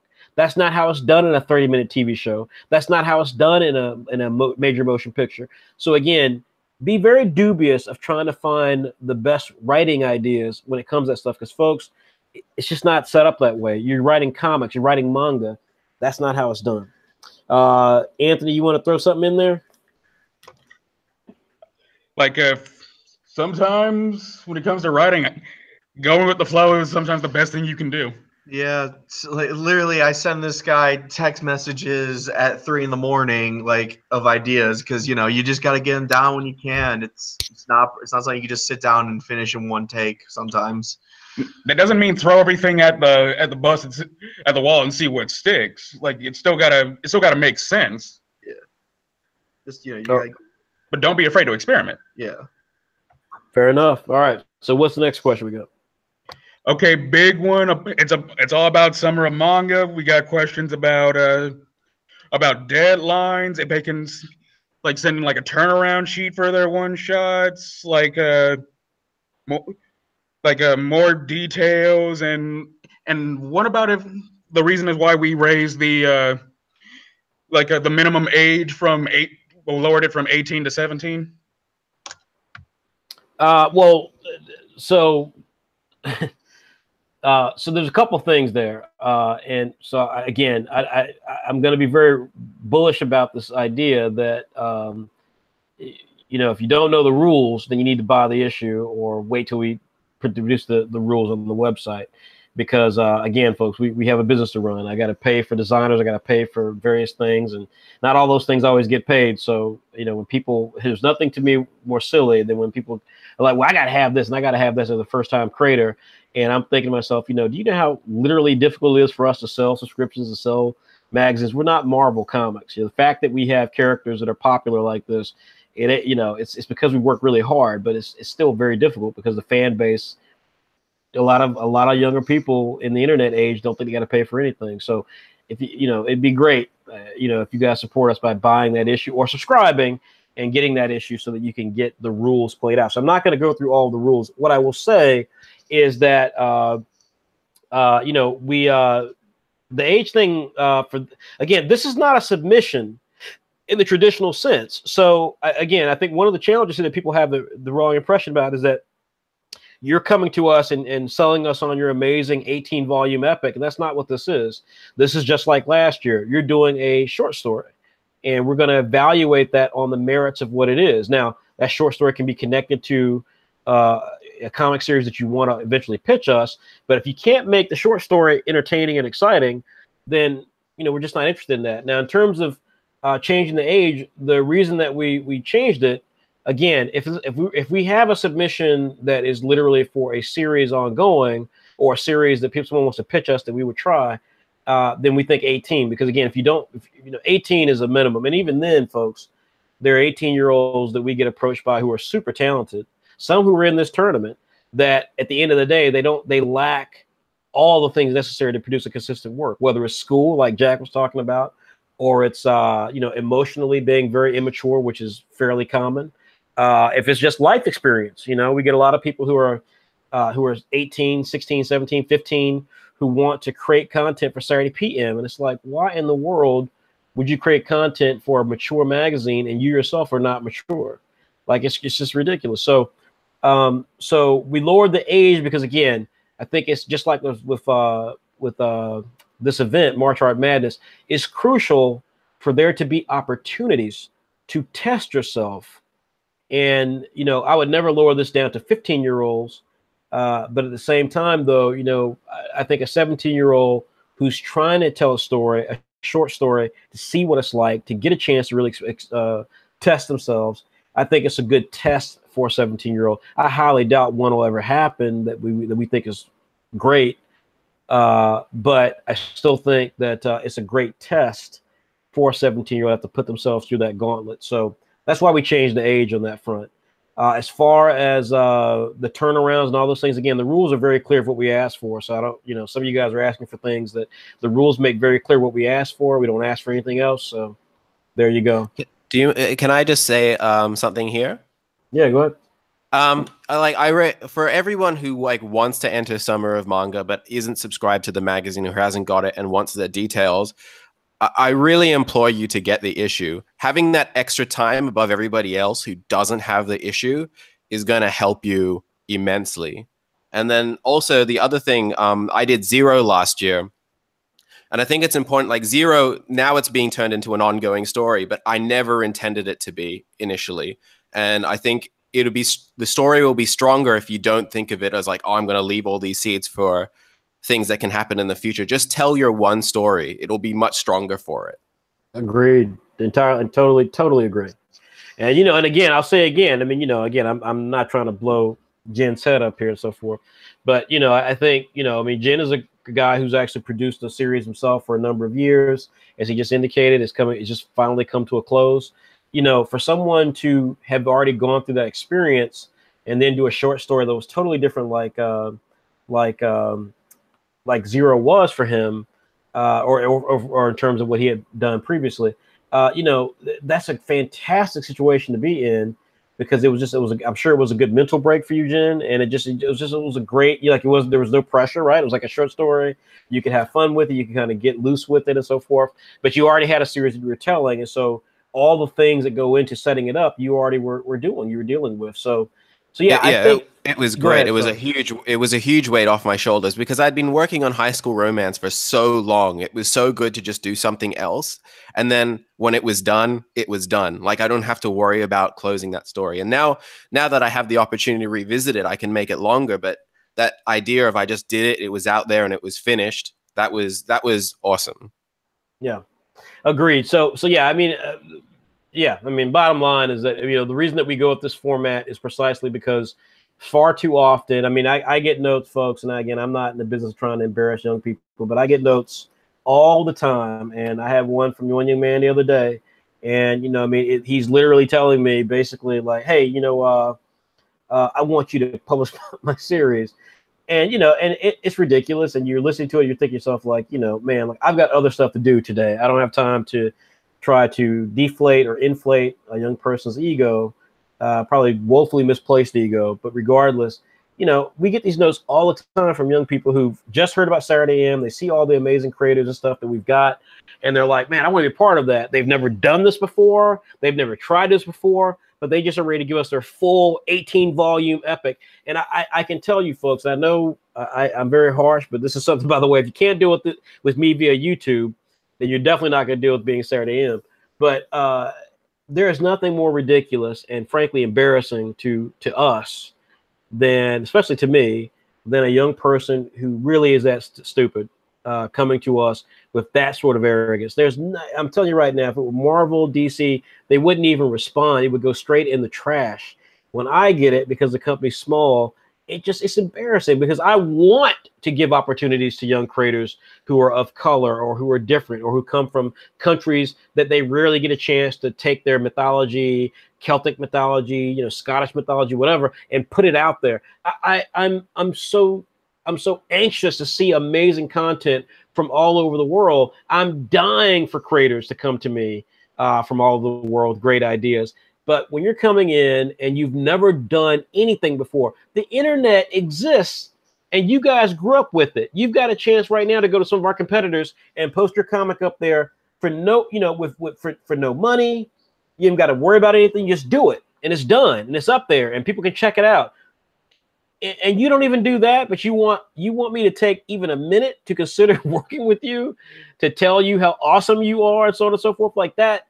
To Jen's point, if you can't even subscribe to the magazine, then that's a really difficult proposition for us to take you seriously on. So again, the event is set up the way it is because it's the only real respectful way to do it, but respectful to us and respectful to you, to give people the proper challenge and the proper capacity to test themselves in a way that we can then evaluate whether or not you can really do this. Jen is an established creator with high school romance, and yet it still was like a year almost since we published this short. So, folks, you know, there's no rushing this stuff. There's no need to rush this stuff. You know, get the information, give it a try. We don't need to rewrite the rules for you. Don't ask us, well, you know, I've got this thing, but I really need. I'm really going to need X more pages. No, you're not. If you can't tell the story in the amount of pages that we're telling you have, then you can't do it. So go ahead, Anthony. Anything else? I think you've kind of answered this next question. What do you look for, like content-wise, more when it comes to a manga? Story or diversity? I mean, I think, you know, we get this question all the time. We get it. You know, I remember someone asked it and I got like a standing ovation, and I felt really stupid because it's such a dumb question and it's a dumb answer. And I say that respectfully to the person who asked it. Let me make my point. Obviously, diversity is not more important than story, but it's a dumb question because why would diversity, like, in other words, it's like the question presupposes there's something wrong with diversity. And that's really ignorant, and that really hurts me and people who are diverse. If you're a young gay person who rarely gets to see stories of your story on screen or in a comic book, like how hurtful is that question? Because the question is being asked in a way that makes you have to choose. You shouldn't have to choose. Diversity can lead to great stories. Great stories can be told from diversity. So the idea that somehow, you know, I get asked that question, it really strikes me as really ignorant, because it's like, and again, I don't mean ignorant like you're just a dumbass. I mean ignorant in the sense that you really haven't thought this question through to ask that question, because you already know the answer. You already know that you've got friends who are different from you and that their stories are interesting, whether they are handicapped, whether they're taller than you, whether they're overweight, whether they come from a different household. You know, you got two parents, they got one parent. Their parents came from the South. You guys live in the North. I mean, you already know diversity in your life. And so the idea that somehow diversity has to be chosen over story, it hurts me, because it's such a crazy question. It's such an unfair question. It's such a stupid question. The answer is right in front of your face. Life is diverse. All we want to try to do is see, the reason why we care about diversity is because manga's not diverse. There's nothing diverse. When it's the same, how many spiky haired characters can you have? Literally, truly. You can't, I mean, you can't. How many characters do I have to read about, you know, who have a female a friend and they get a nosebleed when someone suggests that the girl might like them? Most of you guys don't live in Japan. Hell, 99% of you have never even stepped foot in Japan. So it kills me when this question gets raised in the context of manga, because you yourselves are diverse and you're wondering about, well, I don't know, should I you know, I really want to tell a story with, you know, a character named Jiro Asamona. Your name's not Jiro Asamona. You don't know a character. You don't know anyone probably named Jiro Asamona. You've never been to Japan. You don't know what makes a story Japanese like, but you do know your neighborhood. You do know your ethnicity. You do know your cultural idiom from your country. That's diversity. You can be bringing that to manga right now, but you're stuck. Not us, not the people who are saying diversity. You're the one, if you're asking that question, who's stuck because you're trying to figure out how you can be like something that you're not, as opposed to just being yourself. Folks, stupid question, because you already know the answer. Diversity is not a thing. It already is the life you live.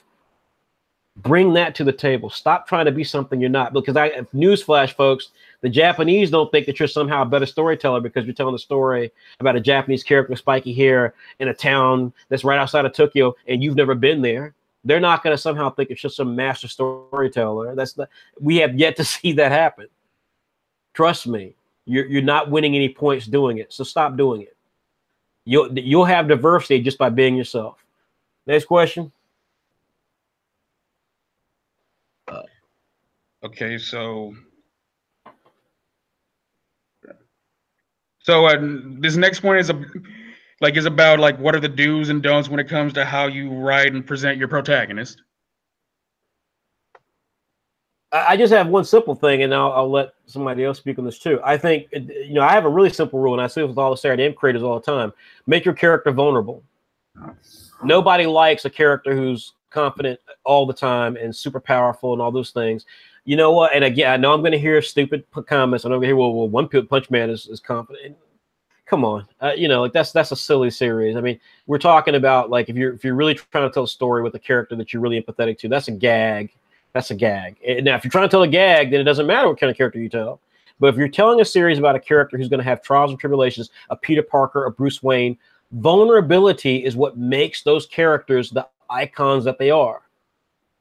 Even so, you can tell a gag with vulnerability too. I'm sorry? Yeah, you can tell a gag with vulnerability too. No, of course. I'm saying that vulnerability is what makes a great character. If they're asking what makes a great character, I'm saying vulnerability is what makes a great character. I'm saying, of course, as we know, there's always that one person who wants to try to be equivocating in their response, and they're going to say, well, One Punch Man. And my point is that that's a silly series. That's like saying, well, Gintama. It's like that's a silly series that you're not meant to take seriously, really. You know, so that's not the point. Peter Parker.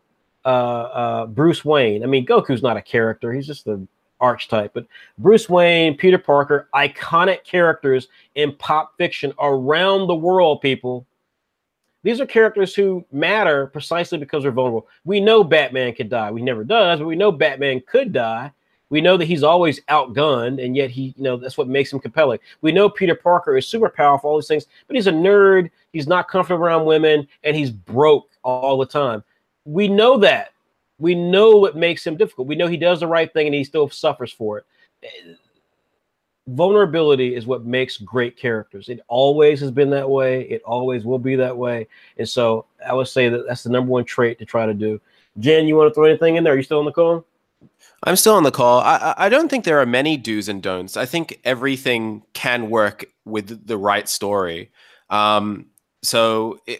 Like you said, if the character is invulnerable, then it's probably a gag story. But I guess if you're clever enough, there's a way you could probably bring vulnerability into a character like that. Like if you had, say, somebody like One Punch Man, but then one day everything was gone, what would life be like for him? Yeah. You know, try everything. Just I think work out what the story arc is going to be for your character. Don't just say this guy would be cool because all the fight scenes will be awesome. Like, why do they do what they do? Why are they the person that they are? So yeah, I don't think there's many do's and don'ts. I think there's like no right or wrong with this kind of stuff. You just got to experiment and work out something. I guess if you're creating something, just start realizing early enough when you feel like something's not working. Don't just push it. Like if this character is not working, you can't just like write around it. It's just the character isn't working. So you either, if you've already got the story going, maybe exit the character or change them somehow. But know when something's not working, I think, is a big do. Morgan, you wanna throw anything in there? Yeah, no, I love both your comments, and I think the vulnerability comment is super important. That, you know, to me, that actually stood out the most because I think a character that is vulnerable is more relatable. Because that's the key. That's exactly right. Yeah. So for me, I think to add to what you guys have already said that were already really good points is, you know, make a character that's multifaceted as well in terms of personality or in terms of, you know, maybe the way that they behave in certain situations. I think some characters that come off too one-dimensional or they just do the same thing over and over again are not nearly as interesting, or, you know, they sort of fall into the same kind of tropes or the same kind of behaviors throughout the whole series, and you're like, okay, this gets old after a while. And, you know, maybe, you know, going back to like vulnerability, that as they're growing through the series, you know, they can change in some way or they become different. So I think being multifaceted or showing characters that can be different in different situations is one way of doing it. And I agree with Jen. There's not really a rhyme or reason behind it. I think it's something that as you're writing stories or as you're creating characters and you think of different situations that they're going to be in or what you want the story to tell their experiences, that you'll kind of discover how to portray that character and, you know, again, what works and what doesn't as you're writing and as you're creating your series. All right, so Anthony, what else we got here? Hopefully we're towards the end here. What else we got? Like, crap, they keep coming. We have to cut off questions right about now, like at this point. So just the last ones we have, but this one's about the fighter, the video game. Like they're asking if it's a fighter, if it'll be like Street Fighter or Dragon Oh Ball. yeah, no, we can't say. I mean, we're going to be revealing some stuff about the video game soon, but right now we're not going to say anything about the video game. But it is coming. It'll be this year, so I can say that. This is the last. Yeah, let's make this the And last one. this one's the last one. Like it says so. If a manga has some of the usual tropes but has a good story, would it be acceptable to you? And I think we know the answer to that. Yeah, again, I mean, again, this is kind of stupid questions because look, at the end of the day, folks, a good manga is a good manga. I mean, good manga is a good manga. I mean, if you tell your parents half the stuff that you watch in manga, they're gonna think that you're an idiot. They're gonna think that's the stupidest thing they've ever heard. Try explaining Bobo Bobo Bo to them, or try explaining, hell, try explaining One Punch Man to them. I mean, like it. A lot of stuff is so ridiculous on the face of it, and we're in an age right now where Marvel superheroes are killing it around the world, where parents are taking their kids or kids are taking their parents to go see Marvel superheroes. Black Panther just made $1 billion fucking dollars. I mean, come on, like, a good idea is a good idea. If it works, it works. But the problem with these manga trope things, and this is one of these questions that we get all the time. And then I call these questions. I remember I was playing this to Raymond and White and Wally Wynn our first year. But these are sort of questions we get where it's not a question that's real. It's a question that's meant to kind of you're basically asking us to build a scenario that works for you. And that's not how life works. And so every time I get questions like this, I put my foot down on it hard because, folks, this is not, I don't know how old the person was that asked that question, but folks, this is not Fantasyland.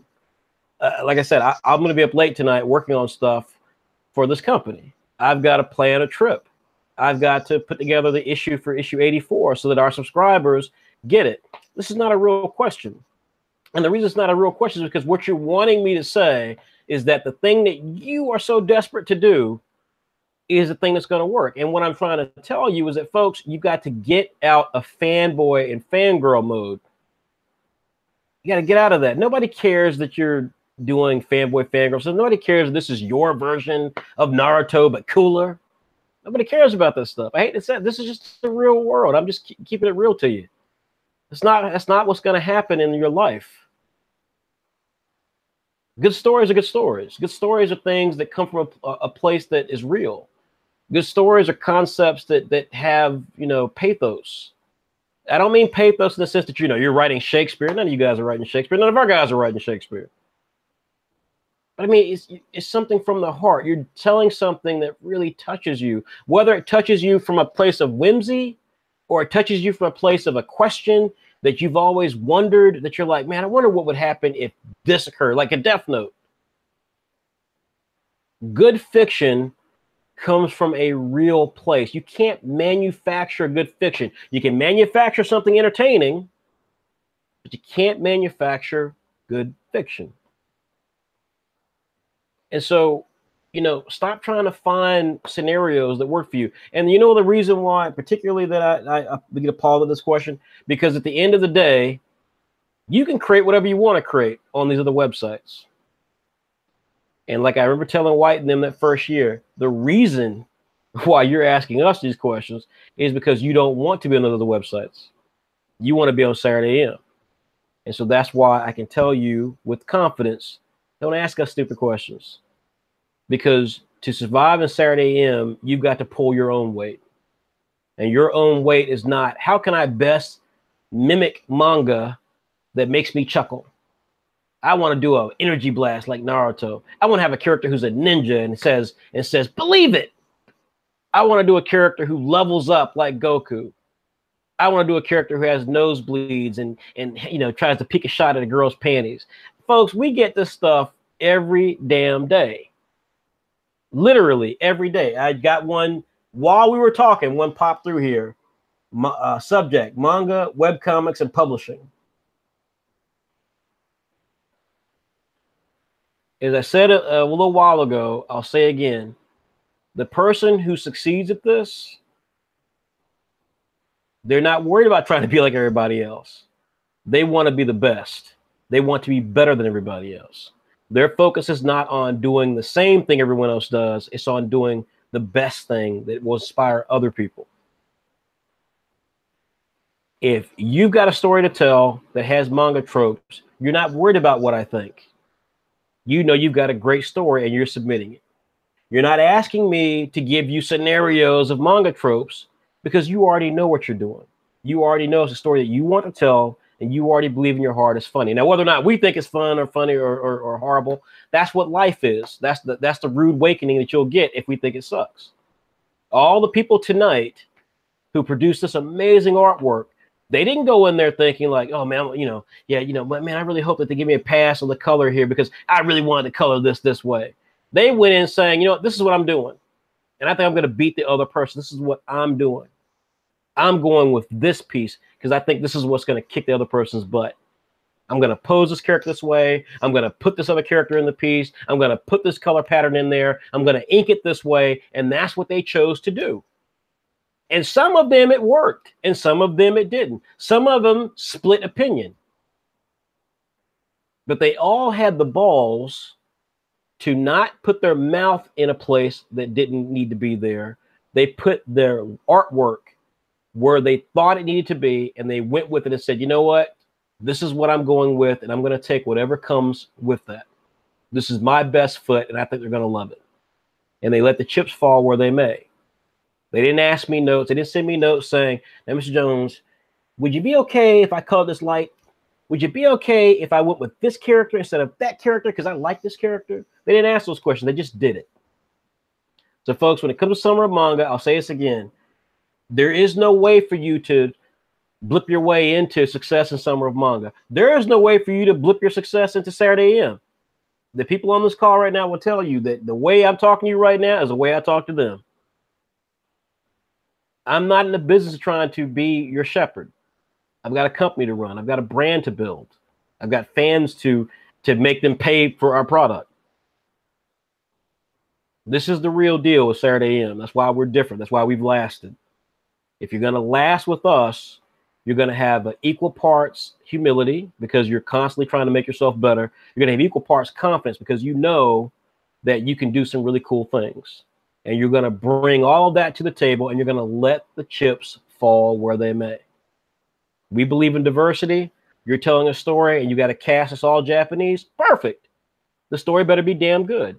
You got to cast us all black. Story better be all good. Better be damn good. You got a story that you're telling in full color. Okay, well, you better have some kick-ass artwork. You got a story you're going to tell in black and white with spot color. Okay, story better be damn good. You got a female protagonist, story better be damn good. All that matters is that you are taking this seriously, that you're putting your all into it, and that you're not going to do what you think, or you're not going to ask us, to give you what works so that you get a leg up. That's not how life works. You've got to be prepared to lose. You've got to hope and try to win. And there is no rule book for that. So does anybody disagree with that before we sign off? Yeah, it's moments like this that make me proud to be a member of Saturday AM. Folks, he just slipped me a digital dollar, and Morgan, anything? Anybody? You gonna add anything to that? I have something to add. You're right. Like the story has to be good, and I think if anybody is into comics, Mark Millar, I don't know how to say his name, has built his entire career on aping somebody else's idea and making it his own. And the thing is that what he does is good. So Kick-Ass is basically Spider-Man with no powers. Nemesis is Batman, but he's evil. Superior is Shazam, but in the real world. Like every single one of his ideas is an existing story that he's like, what if it would be cool if it was like this? And whether you like his stuff or not, he's executing his story. He might be getting inspiration from different places, but it's still his story. So just make sure that even if you want it, if you're inspired by Naruto, I would say like Black Clover is heavily inspired by Naruto, and of course it is. He's doing it. You would say that. Of course. And everybody knows it is. And everyone's giving him shit for that, but it's still super popular. So you just tell your story. Like even if you're taking elements from other people, make it your own. And that's basically my advice there. I guess just one quick thing. I'm like, our story, Mutton Shop, is a perfect example of taking elements from something else and making it their own. I mean, like, it's a sheep that can one punch anything. I think we all know where we got that from. ain't no secret there. You just got to take things and make it your own. South Park said it. Simpsons did it. Everyone's done it. Everything is just something from Gilgamesh. But me and Anthony are gonna get off. We got to go. So thanks for having us, Frederick. Absolutely. All right. Okay. Well, I want to thank everyone for tuning in. Thank you guys so much for supporting Saturday AM. Again, folks, we are here for diverse, new voices. We love being able to bring and discover new amazing creators. March Madness is phenomenal. We're so proud of these guys who participated in the event. Please, wherever they end up, some of them I'm sure will end up at Saturday AM, support them. Let them know how great their work is. In issue 85, by the way, which is our last issue of the year, last issue, because we take a break after every 5 issues. So after issue 85, we're going to take a month-long break into May. When issue 85 comes out, we're going to have it's going to have a nice long section all about March Madness. And we're going to give every creator their due. Every creator who participated is going to get a little write-up, a little creative place in there. They're going to have a little piece in there about who they are, how you can find them, and we hope that you will search out these creators, and if they've got commissions or prints, that you'll support them, because these guys are amazing, and I'm so proud of them for what they've done. Just all of them, from the first week, Martin Patino and Mike Shamong and all these great artists, all the way down to this week, and whoever makes it and whoever doesn't. I'm proud of every single one of these guys, and you guys should be too. So with that being said, I want to thank my amazing judges. They've done an amazing job these last couple of weeks, an amazing job tonight. Anthony and Bharat and Jen and Morgan. And thank you for your questions. If I call them stupid, it's nothing personal. They are stupid. I want you to be smart about what your future is going to be. And that means focus on what's going to work for you. Don't worry about us. We can't give you the right answers. We can only tell you what we're doing. You've got to focus on what you're doing. With that being said, folks, support Saturday AM. Support our amazing sponsors, 21 Draw. For art tutorials, you can go to their website, 21-Draw. Illo Sketchbooks, you can go to their website, Illo Sketchbooks. That's ILLO Sketchbook. They have amazing physical sketchbooks that you can draw on. You can get a 20% discount on one of their books, which is already low price if you put in offer code Saturday AM. And of course, Plask, makers of Comic Draw. Plask is PLASQ.com. Go to their website, folks. Check out Comic Draw. You will not be disappointed. You cannot find a better piece of software that's constantly updated, doesn't ask you for anything in return. It's easy to navigate and used by professionals like Plask. Check out Comic Draw on your iPad and be able to create great comics. Last but not least, folks, our subscription, just $5. Feel free to subscribe, support Saturday AM. Our next issue is issue 84, and then we'll do 85, then we'll take a break. Summer of Manga, the rules for Summer of Manga are in issue 83. We'll post them on the website for everybody else around April 15th. And last but not least, if you want to see us in person, myself, Morgan Walker, creator of Soul Beat, and Jay Oden, creator of Hammer, you can meet us all at Wizard World Portland in Portland, Oregon. That's April 13th through the 15th. We're going to have some amazing events there for up-and-coming artists and for established folks who want to check out our stuff. So please feel free to come by. Go to their website to get more information. It's www.wizardworld.com. Folks, thanks so much. We'll see you next week.